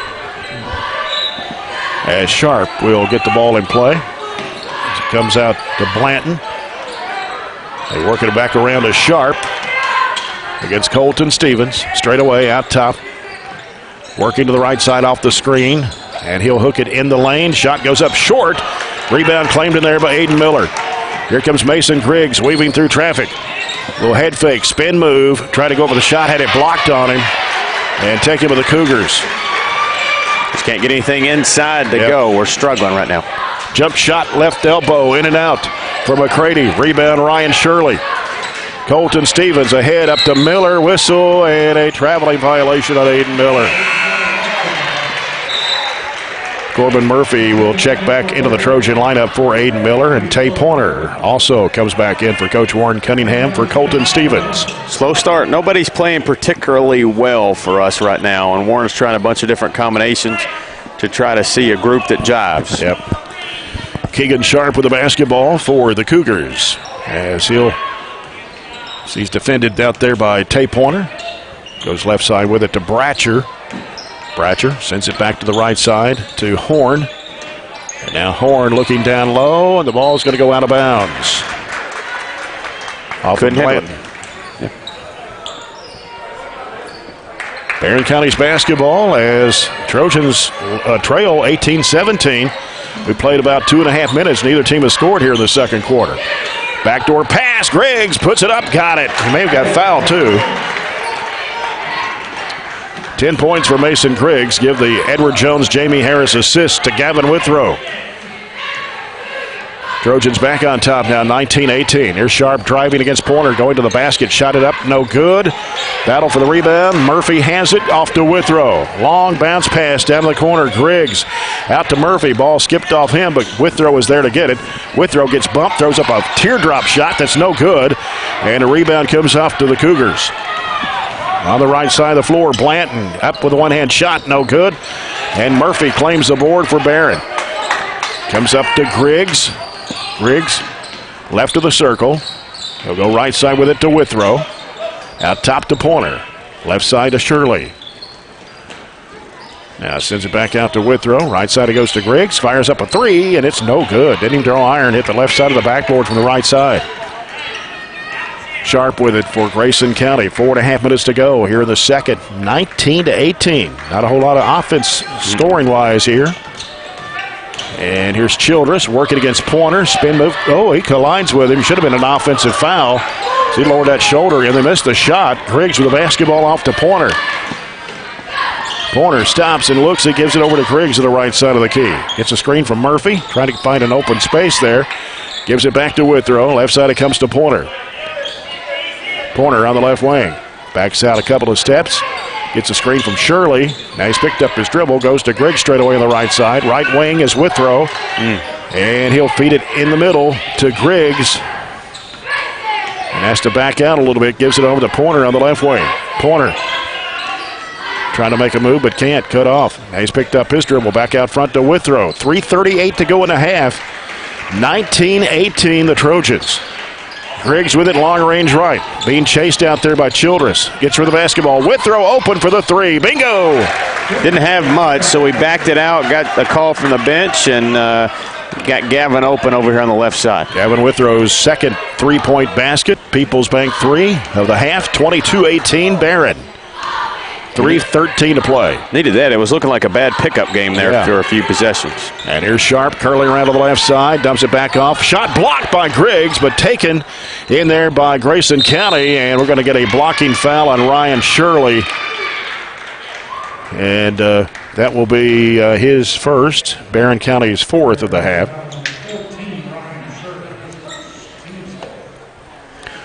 And they're going to put Dylan Horn at the free throw line. 6'2 sophomore that averages 3.5 points a game. He only shoots 40.5% from the charity stripe. He may have got shaken up a little bit there. So he went to the deck.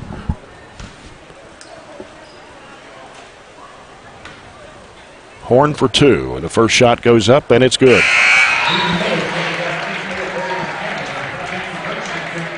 Aiden Miller back in the Trojan lineup. He's going to come in for Mason Griggs.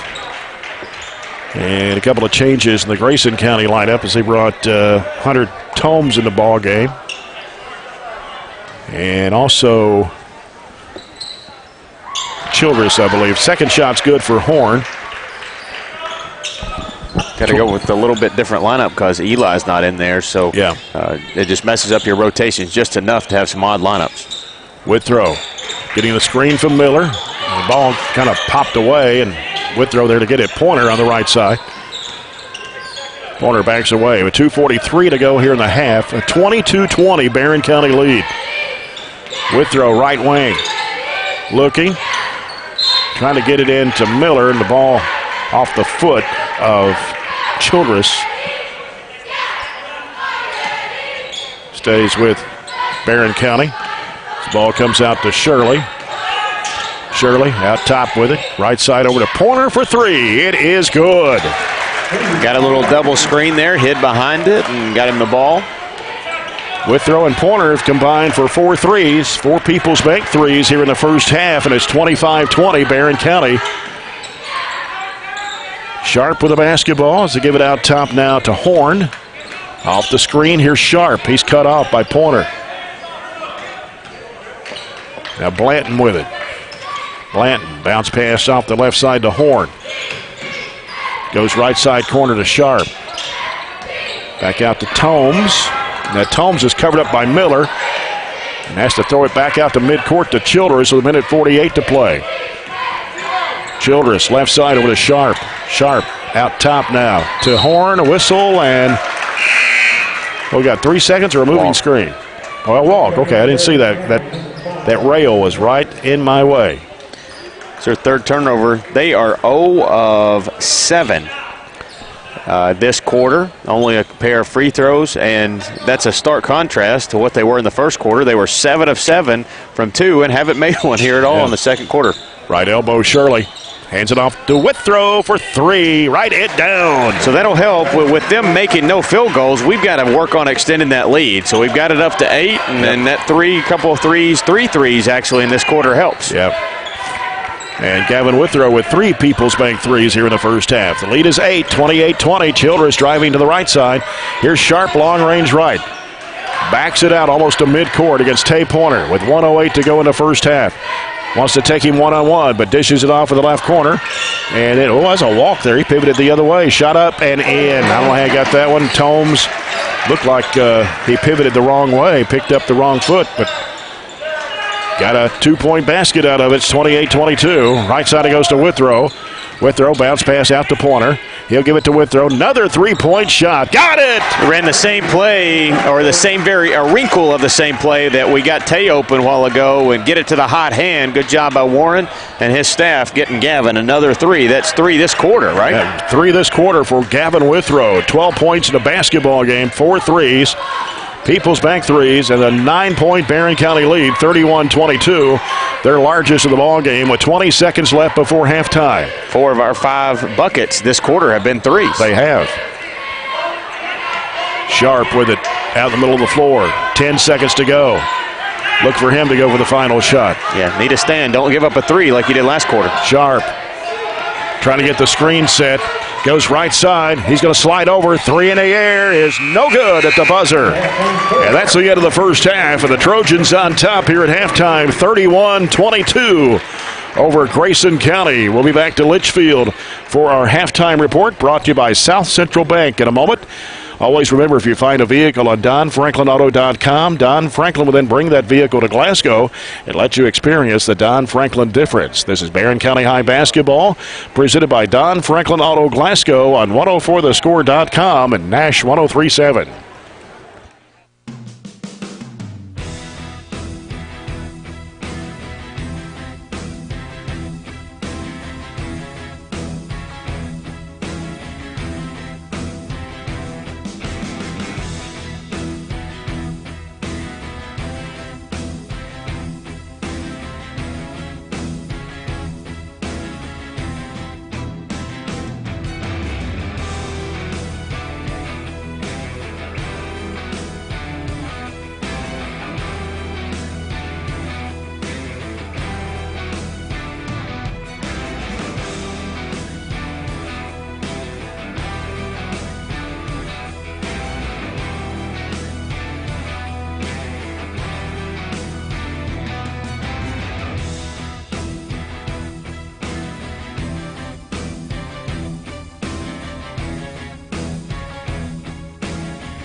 It is halftime here in Litchfield, and the Barren County Trojans lead the Grayson County Cougars 31-22. As we welcome you to the halftime report brought to you by South Central Bank, small enough to know you, big enough to help. And before we get into the halftime scoring and stats, got an update on the Coca-Cola scoreboard. Halftime, actually into the first quarter, boys game, it is South Warren 15 and Metcalfe County 7. Trojans trailed at the end of the first quarter 18-17, but came back in the second quarter and outscored the Cougars 14-4. And looking at the Cougar scoring, 9 field goals in the first half, one of those a three-pointer. They were 3 of 4 from the foul line. 7 points for Keegan Sharp. He scored all 7 of those on 3 baskets. One of those a three-point shot in the first period. Went scoreless in the second. Hunter Tomes has 6 points on 3 field goals. Dylan Horn with 4 points and a field goal and 2 free throws. Braden Childers with a couple of field goals for 4 and 1 point for Chandler McCready. For the Trojans, total of 12 field goals in the first half. Half of those were three-point shots.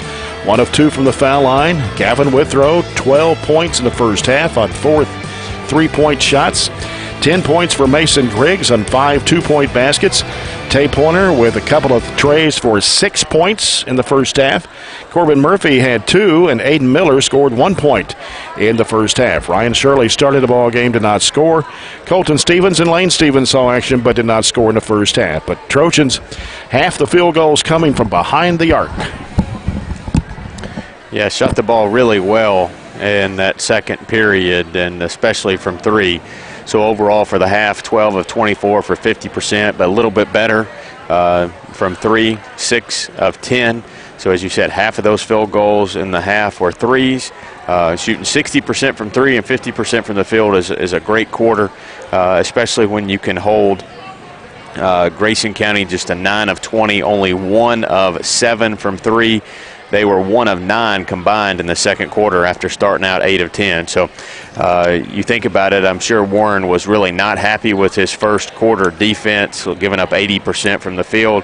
So that refocusing there at the quarter break really probably paid its dividends, and we couple that with some good shooting, great defense, and that's why we're able to go on that run, holding them just to 4 points in the quarter. We out-rebounded them 13-10. And we turned it over 5 times. They turned it over 7. So after giving up that 3 at the buzzer for Grayson County to take that, maybe their only lead at 18-17, we really came back and played well, focused, and I think we actually used the subs to kind of refocus that first group. We put them in for a second. When we put the starters back in, they seemed a lot more focused and ready to get the job done. Our defense, just an extra note, McCready is their 3rd leading scorer. Blanton's their 2nd leading scorer. They averaged about 25 a game for them combined. They have 1 at halftime. So we have done a good job on that scouting report, know who we need to guard and who we need to cover up. You're okay with that when their leading scorer gets 7, half of his average if you hold the 2nd and 3rd leading scorer to just a combined 1. That's true. Good job. Hopefully we can carry that over and have more quarters like the second than we do the first. Check out 104 The Score with James Brown for photos, stories, and more from Trojan and Trojanette basketball. And I think he's got a poll on there he's taking right now to see who wins the 15th district. So you might want to log on to 104thescore.com and vote on that, or the 104 The Score Facebook page. Also join James Brown and John Butler every Monday afternoon at 4 o'clock for the Brown Sports Bag on 104.7 The Score or 104thescore.com, an hour-long sports show devoted to high school and college sports. Trojanettes winning earlier tonight, 60-32. We're hoping it's not the last regular season game for them, but if it is, they will not play until a week from tonight in the 15th District Basketball Tournament at Barren County. First game at 5:30 on Tuesday, followed by Monroe County and Glasgow in the second game on Tuesday. But the boys will start at first on Monday night with Allen County Scottsville against Monroe County at 5:30, followed by the Trojans and the Scotties in the nightcap. And we'll have all the games. We'll be broadcasting every tournament game from Barren County High School, the 15th District, and hoping that we'll be able to do most of the 4th Region tournament, if not 80% of it, because the 4th Region this year is going to be a different setup with the first-round games at 4 different sites at the district winners' places. And then the semis and finals will be at Diddle Arena. But we will be broadcasting all the district tournament next week starting Monday night. It's hard to believe it's here.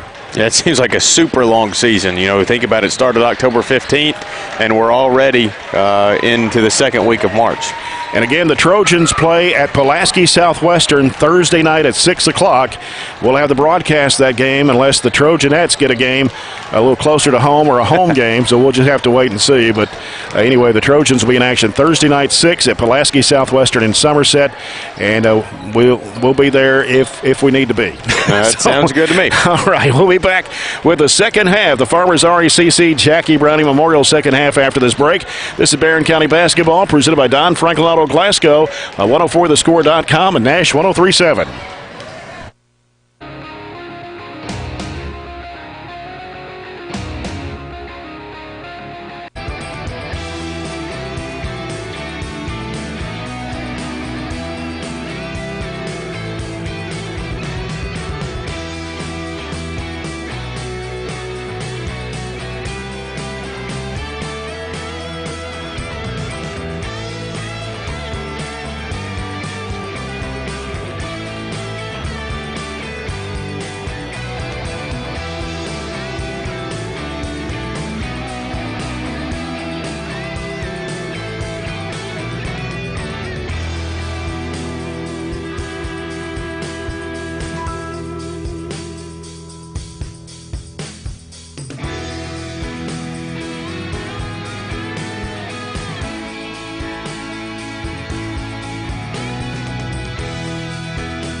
And the Farmers RECC Jackie Browning Memorial second half. Third quarter brought to you by Southern States Glasgow Co-op.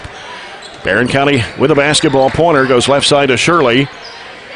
Shirley looking. Now puts down the dribble off the screen. Goes to the free throw line. Almost lost the handle. Gets rid of it back out to Griggs. He wants to drive toward the bucket. Puts it up. It is good. Took his defender with him. Yeah, got a step on Tomes, and as he caught up, he just powered through him. And 12 points for Mason Griggs. The lead now is stretched to 11 at 33-22. Childress with the basketball for Grayson County against Withrow. Bounces off to the right side to Horn. They go down the corner to Sharp. Back out it comes to Childress. Now Childress off to Horn. Top of the key, back over to Childress. He comes over to balance the floor in the dribble, gets a screen, goes off to the right side. Withrow trying to stay with him.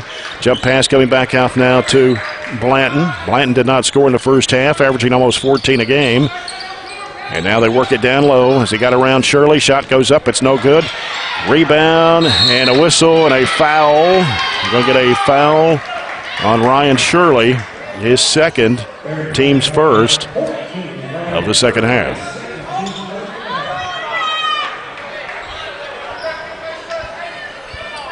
Cougars ball. Comes into Sharp in the left corner. They give it out to Horn. Back to Sharp. Back to Horn. Over it goes now to Tomes.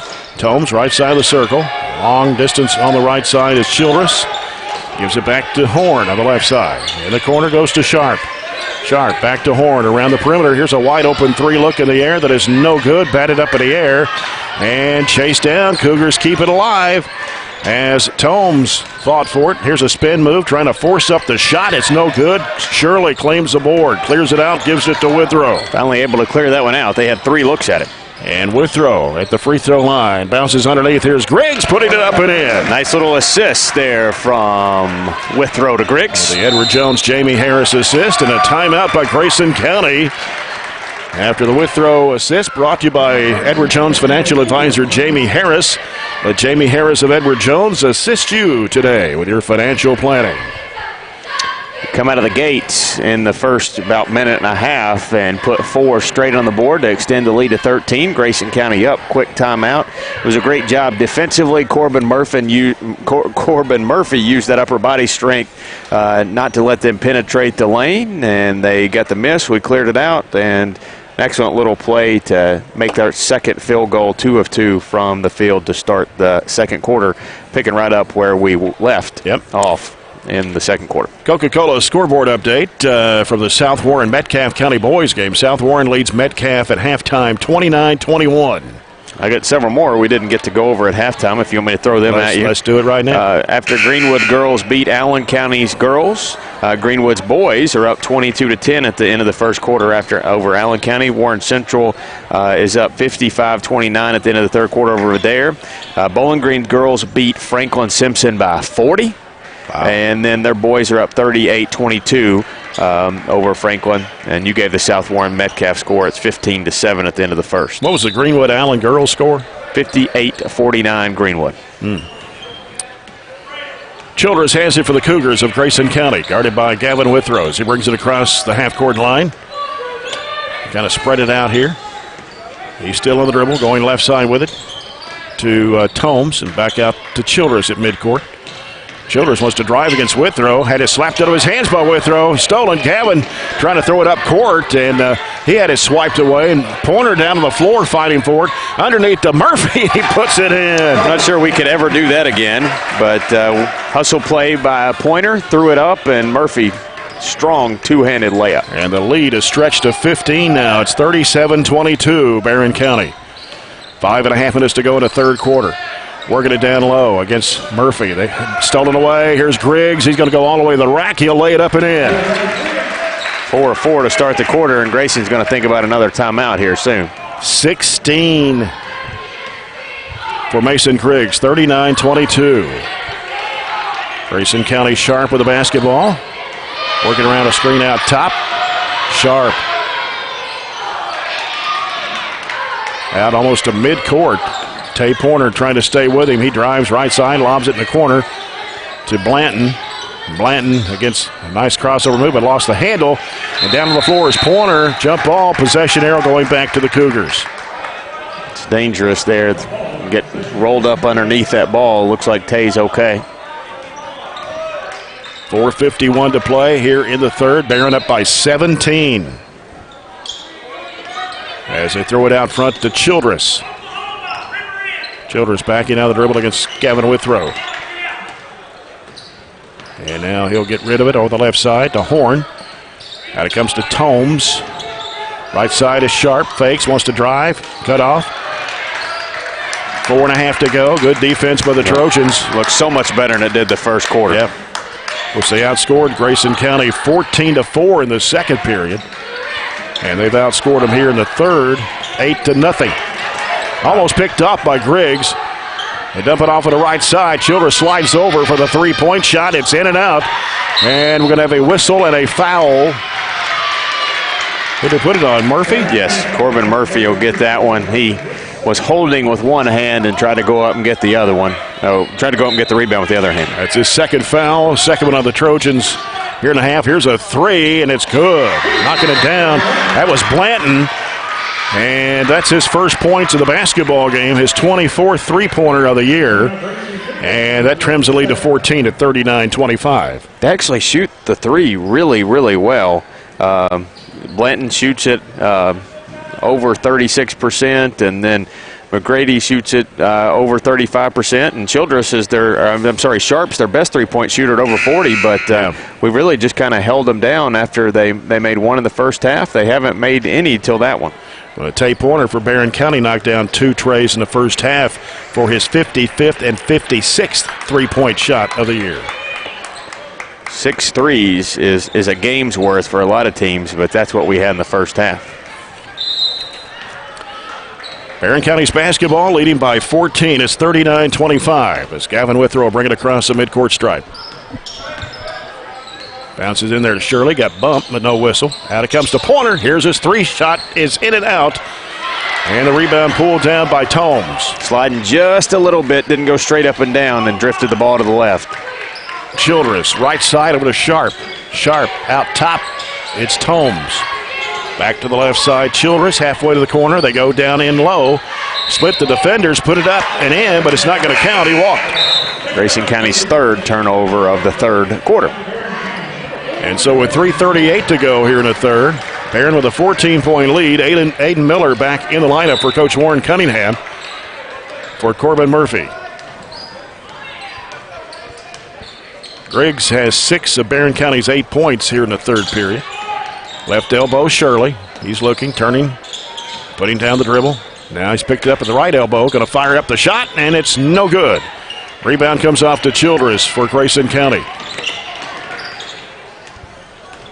Childress goes against Withrow. Spin move in the lane. Going to have to get out of there. Dumps it off wide open underneath, and a shot put up and in. A foul on Miller. We double teamed when he had picked up his dribble and probably didn't have to, and that left him open and a chance for a three-point play. Lane Stevens checking into the lineup for the Trojans for Ryan Shirley. Corbin Murphy back in for Aiden Miller. And at the line is Tomes, 66% of the season. 8 points in the basketball game. He missed the free throw, and Griggs has the rebound. Quickly down the floor.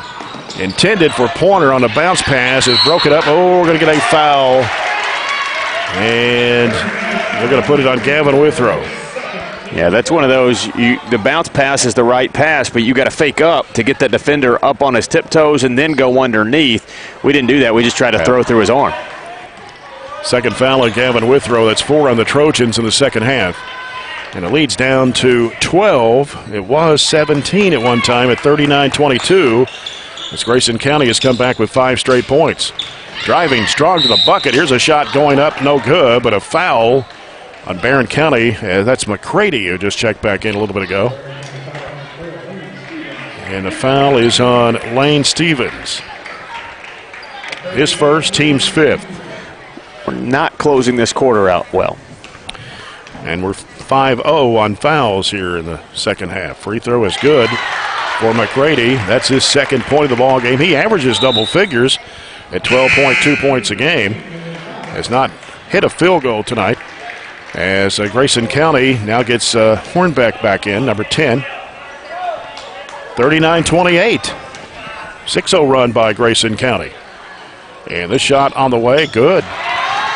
Took them almost 4 minutes to score, but since they've scored, they've held us scoreless, and they're closing that gap. Yep. 10-point game.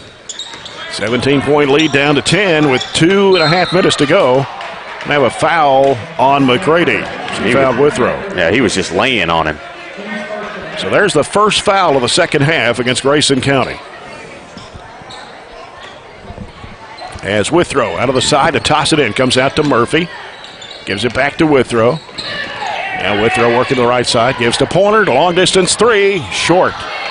And slapped back in bounds by Lane Stevens, but caught by Tomes. And Grayson County has it with a chance to trim it to single digits. 2:20 left in the third. 39-29 Barren. And Sharp has it out near midcourt against Tay Pointer. Right side to Hornbeck. As they give it out to Blanton. Blanton, he walked, got away with it. And a pump fake down low, and a shot put up no good for McCready. Tomes with a rebound underneath the basket, throws it back out. On the left side of Blanton, he'll fire it up. It's short. And coming out there with it is Gavin Withrow for the Trojans. He got swiped, he got fouled. Here's a wide open layup that's good for McCready. And now it is single digits, down to 8 at 39-31. 9-0 run by Grayson County. It's good for us right now to have to maintain our composure. It's probably not going to really do us much good if we come in here and just blow them out without having to go through much effort. So you knew they were going to go on a run. We were up 17, and I'm not sure we've scored since we had that largest lead, have we? That's the run that they're on, so we need that timeout just up 8. We've got to finish this quarter well. There's about, what, a minute and a half left in the quarter, maybe a little bit more. 1:49.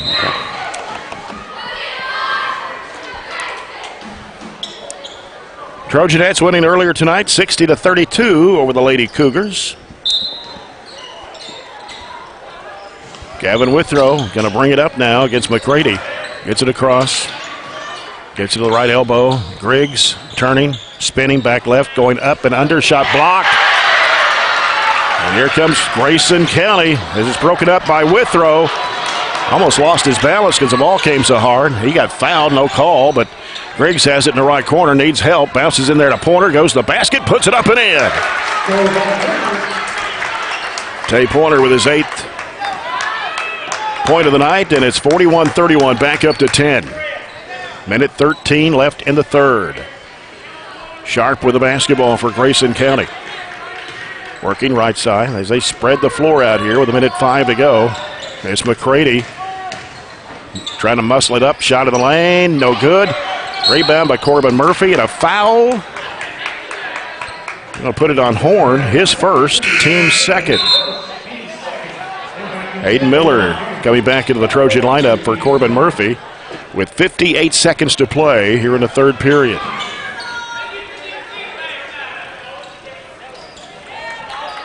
And Coach Johnston over there, I don't know. He's not liking what's going on or didn't like the foul call there a moment ago. Pointer with it on the left side. Out top, Lane Stevens swings it right side to Withrow. Down low is Miller. Fakes. And trying to go in. Had it slapped out of his hands. Picked up by Grayson County with 38 seconds to play. Made a nice move. Ball fake. He had the left side wide open. Just kind of keep going. Put another dribble down and lay it in. And the Cougars spread it out again here for 28 seconds left in the third period. Here on the near side out front is McCready. Down to 20 seconds left. McCready. Know their shooters. Know their shooters. Cover them up here. Going to hand it back off to Sharp. Now Sharp out in the middle of the floor, almost to midcourt line. 9 seconds. He may try to go one-on-one. Sharp looking down to the corner. Hornbeck high arching three, no good. Long rebound, another shot at the horn, no good. That's the end of the third quarter.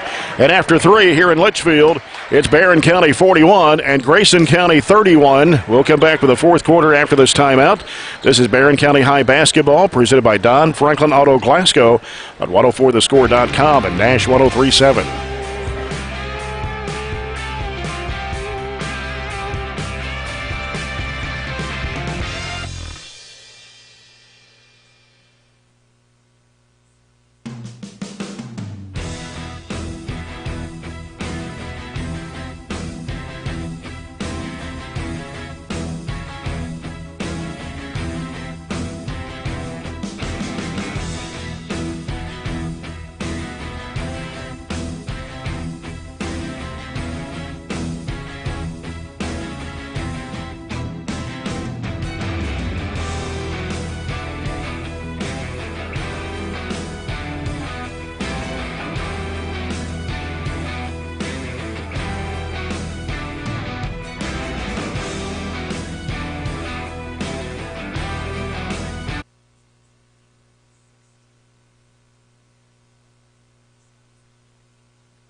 And it's the fourth and final quarter here in Litchfield.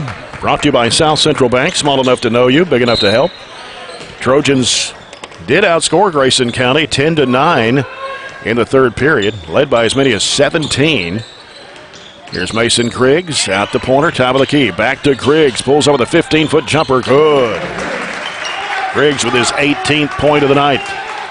Lead back up to 12 at 43-31. We'll go some traps now. 1-2-2, half court.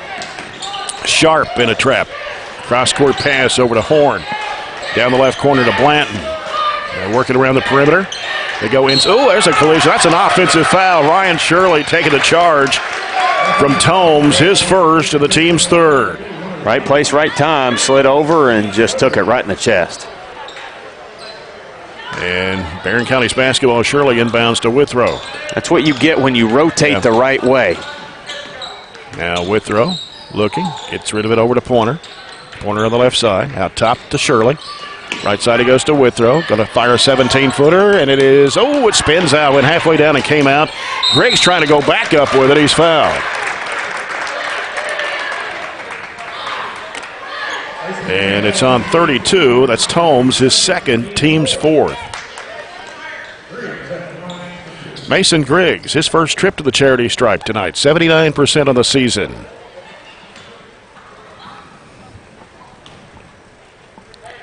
First one on the way, good. Point number 19 for Mason Griggs. It didn't feel like we shot the ball well in the third period, but we were 5 of 9, 55%. Just didn't hit a 3, but we held them to just 3 of 12. Yeah. So that's why we were able to maintain and actually increase our halftime lead. Right. 45-31. Back up to 14. As they work it, goes up over Miller. Shot good. That was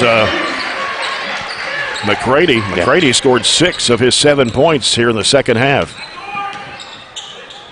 Griggs with it on the right side. Looking for Pointer. Can't find him. Gives it back out to Withrow. 6:46 to play. Barren up 12. 45-33. Left elbow Shirley. Out to Withrow. He'll fire the 3. It is no good. Long rebound, and Shirley saved it in bounds to Withrow. Fires it underneath the Pointer. He'll put it up. He got it blocked on him. Could have been a foul there, but no whistle. Grayson County. And it's McCready driving. Whistle, and what do we got? Going to call a foul on Withrow. Yep. And I don't know, but could easily been a jump ball right there. Third foul on Withrow. 6 on the Trojans here in the second half. So the next foul, Grayson County will be in the bonus. I think these guys, these Stripes, have done a terrific job tonight. But think about it. We're in the third region. Yep. Some of those breaks down the stretch might not go your way. Right. Here's a floating pass down low. Picked off by Griggs. He jumped right in front of Blanton. Griggs will curl out. He'll give it to Withrow, top of the circle. Fires it to Shirley. He goes strong to the bucket. Got it blocked on him. Coming up with it is Tomes. Got to make that one. And looks like Grayson County threw it away. Barren County's basketball, 6:06 left. They did. It looked like 32. Tomes had the rebound, and he just lost it out of bounds. And here's Withrow. Spin move. Throws up the floater. No good. Ball's loose underneath the basket. Scramble. Jump ball. And a possession goes to Grayson County. Shirley down on the floor there.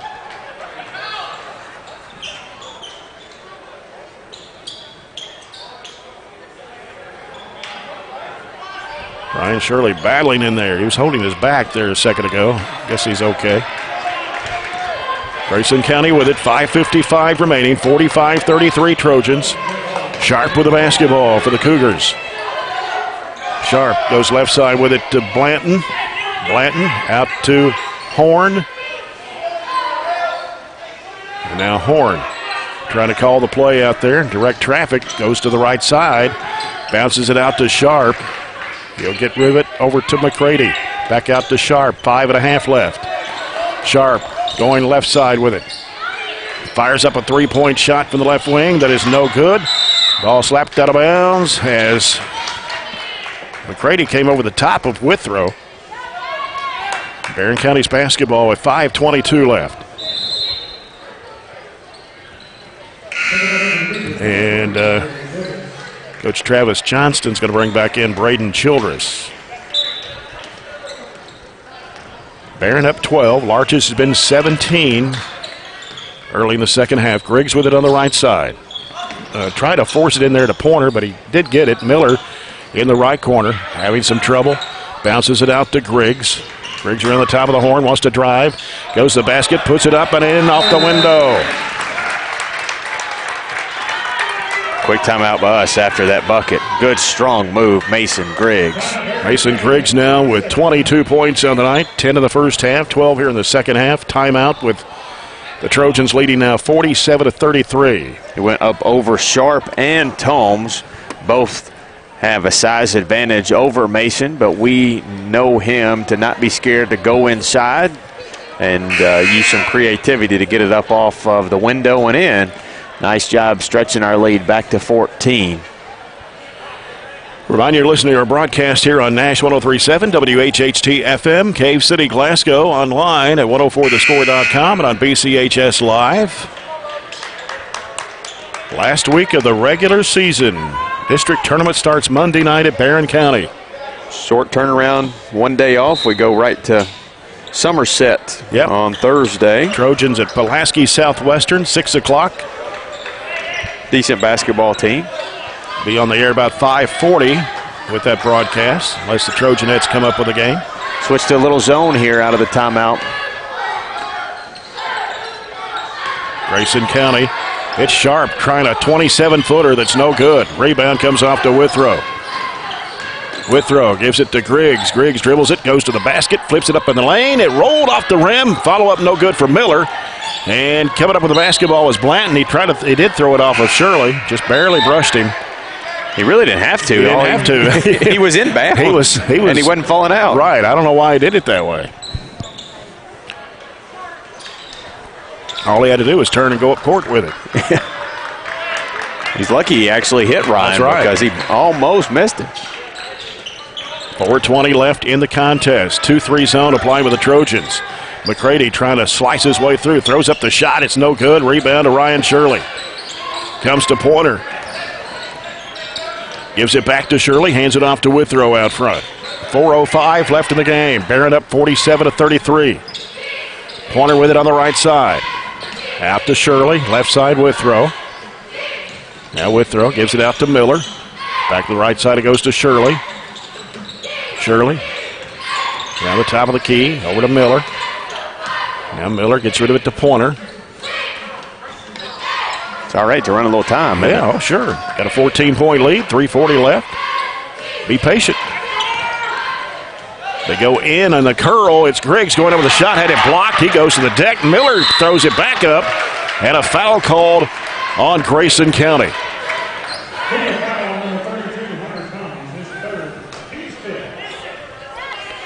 And I believe they put it on, is it on Toms? His third.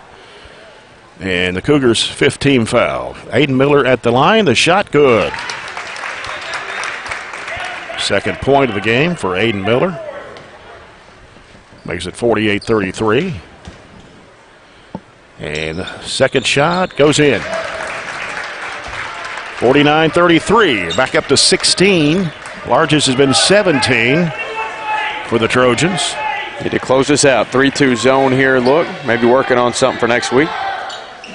As it comes out front to Childress. Right side, McCready. Here's a long three by Blanton. No good. High up for the rebound is Tomes. They give it down in there. Oh, that's going to be an offensive foul. Shirley taking another charge from McCready that time. His third, team sixth. Blanton had a rough night. Just one field goal, and they're trying to force their threes. They're not just right at the line threes. They're about 3 or 4 steps behind them. Yeah. Coming down to 3 minutes to play. Barren County up 49-33. They're in a 1-2-2. Griggs in a trap. Bounces it off to Shirley. Shirley dribbles it down. Goes in the corner to Pointer. Floats it back out to Griggs. Right side with it to Withrow. Now he's picked up his dribble. Goes back to Griggs. Had a wide open look. 12-footer. Left side. Good. Took one dribble and got a couple of feet closer. 51-33. That is the largest lead of the night for Barren County. With 2:28 to play and a timeout by Grayson County. 2:28 to go. Barren leads at 51-33 over Grayson County. And stay tuned. The CPC Commodities postgame report will be coming up. Mason Griggs tonight with a total of 24 points. He's played really well, but to be honest with you, we come to expect that out of Mason almost nightly. And one thing, these guys have stepped up and picked up the point slack from Aiden Niken this year. They definitely have. They definitely have, and you see different guys every night. Griggs has been pretty consistent, but you get a compliment, a different group of guys every night. It was Brooks Saturday night, who's not playing tonight. Other nights it's been Aiden Miller, it's been Tay Pointer. Gavin's pretty consistent, 10 or 12 points like he's got tonight. So It has been a team effort to get us to what will look like 18 wins going into our final regular season game on Thursday night.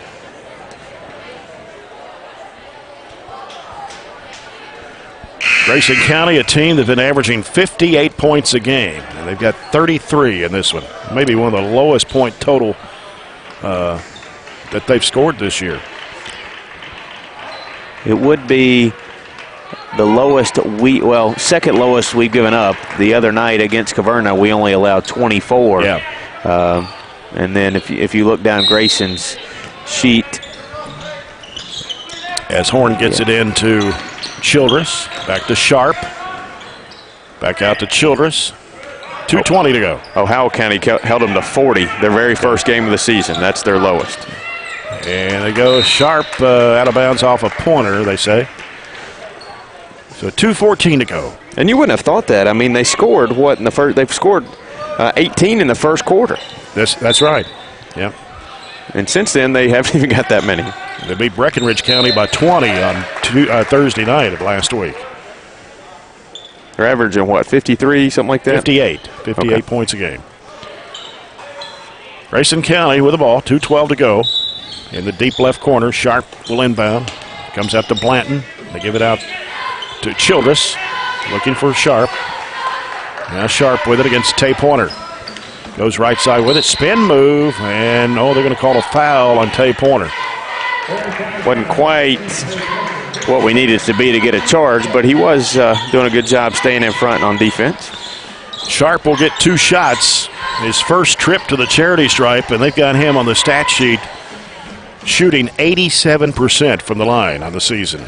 He's been held scoreless the second, third, and fourth quarters so far. We've just done an excellent job defensively altogether, but especially their 3 leading scorers. Yeah, and the shot's good for Sharp. For point number 8, he averages 15 a game. Blanton averages almost 14. He's got 3 tonight. And McCready, who averages 12 and a half, has scored 7. Sharp gets the second free throw. Makes it 51-35. They're pressuring in the backcourt. Griggs looking at a trap. In the middle goes to Shirley. Shirley fires it over to Withrow on the left wing. He's going to pull it out here with 1:50 to play. Trojans up 51-35. Withrow, bounce pass over to Griggs. Griggs looking. Gets it into Shirley. Whistle and a timeout by Coach Warren Cunningham.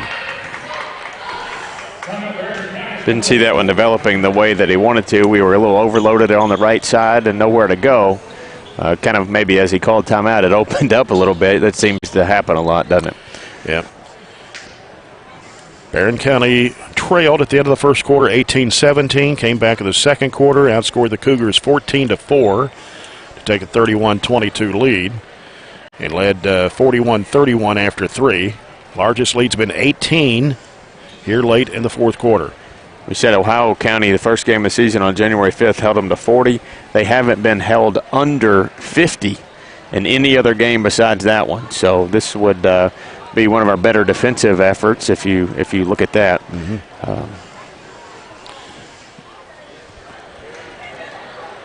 District tournament next week. Trojans will play the Scotties. Second game Monday night.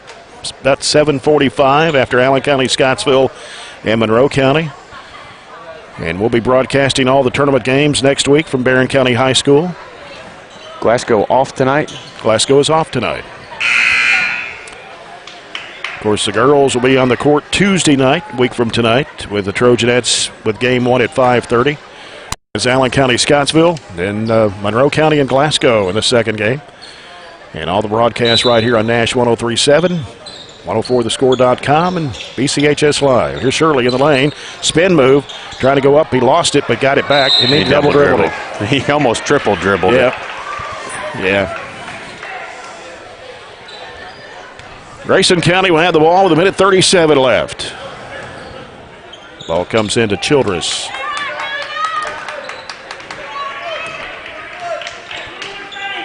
As Childress dribbles. And 1:25. Comes to the left side. Now Childress goes right side with it. Broken up in there by Mason Griggs. Gets rid of it to Pointer. Back to Griggs. 1:15 left here in the game. The Trojans about to get their 18th win of the year against 7 losses. Pointer back out to Withrow. Left side it goes to Griggs. Down to 1 minute to play. Withrow out front. Withrow getting pressure from Childress. And trying to reverse it, goes back right to Pointer. Pointer lobs it back over to Griggs. Down to 50 seconds to play. Withrow is going to be fouled by Childress just to stop the clock. And that puts the Trojans at a bonus. That's team foul number 7 against the Cougars.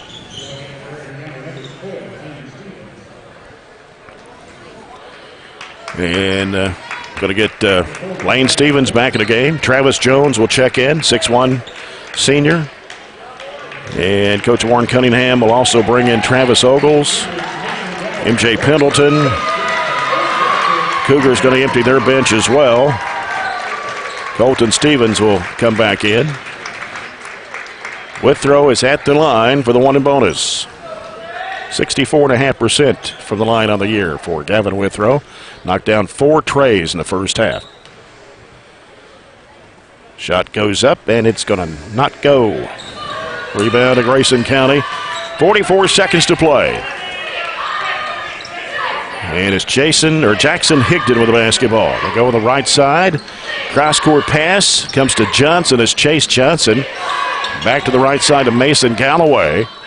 Galloway throws it back to Johnson on the left side. Johnson trying to leave it off in the corner there with Brett Payton. 22 seconds to play. Here's a long 3. No good off the left side of the rim. They throw it back out. That's Higdon. Higdon driving, throwing it up on the run, and banked it in. He's a senior. 51-37. As Colton Stevens just going to dribble it out. And the Trojans will win it by a score of 51-37 on the road tonight here in Litchfield. As Grayson County falls to 11-8 on the year. Barren County goes to 18-7. Back to the CPC Commodities post-game report in a moment. This is Barren County basketball presented by Don Franklin Auto Glasgow on 104thescore.com and Nash 103.7.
Back here in Litchfield with the Trojans win at 51-37 over Grayson County tonight to go to 18-7 on the year. This is the CPC Commodities postgame report. CPC Commodities, proven in our farm, made for yours. Trojans trailed at the end of one, 18-17, but came back in the second quarter and outscored the Cougars 14-4 to take a 31-22 lead at the break. 41-31 Trojans after three, and they go on to win 51-37. Grayson County, 14 field goals. 2 of those were three-pointers. They were 7 of 9 from the charity stripe. They did not have a player in double figures. Keegan Sharp had 9 points tonight for Tomes. 4 points for Dylan Horn and Braden Childress, and 3 points for River Blanton, 2 for Jackson Hickton. For the Trojans tonight, 20 field goals. 6 of those were three-pointers, all in the first half. Barren County was 5 of 7 from the free throw line. Led tonight by Mason Griggs with 24 points. He had 11 baskets and 2 of 2 from the foul line. 12 for Gavin Withrow, hit those 4 threes back in the first half. 8 points for Tay Pointer, had a couple of threes and a 2. 4 for Corbin Murphy and 3 for Aiden Miller tonight. We'll have more of the CPC Commodities postgame report after this break. This is Barren County Basketball, presented by Don Franklin Auto on 104thescore.com and Nash 103.7.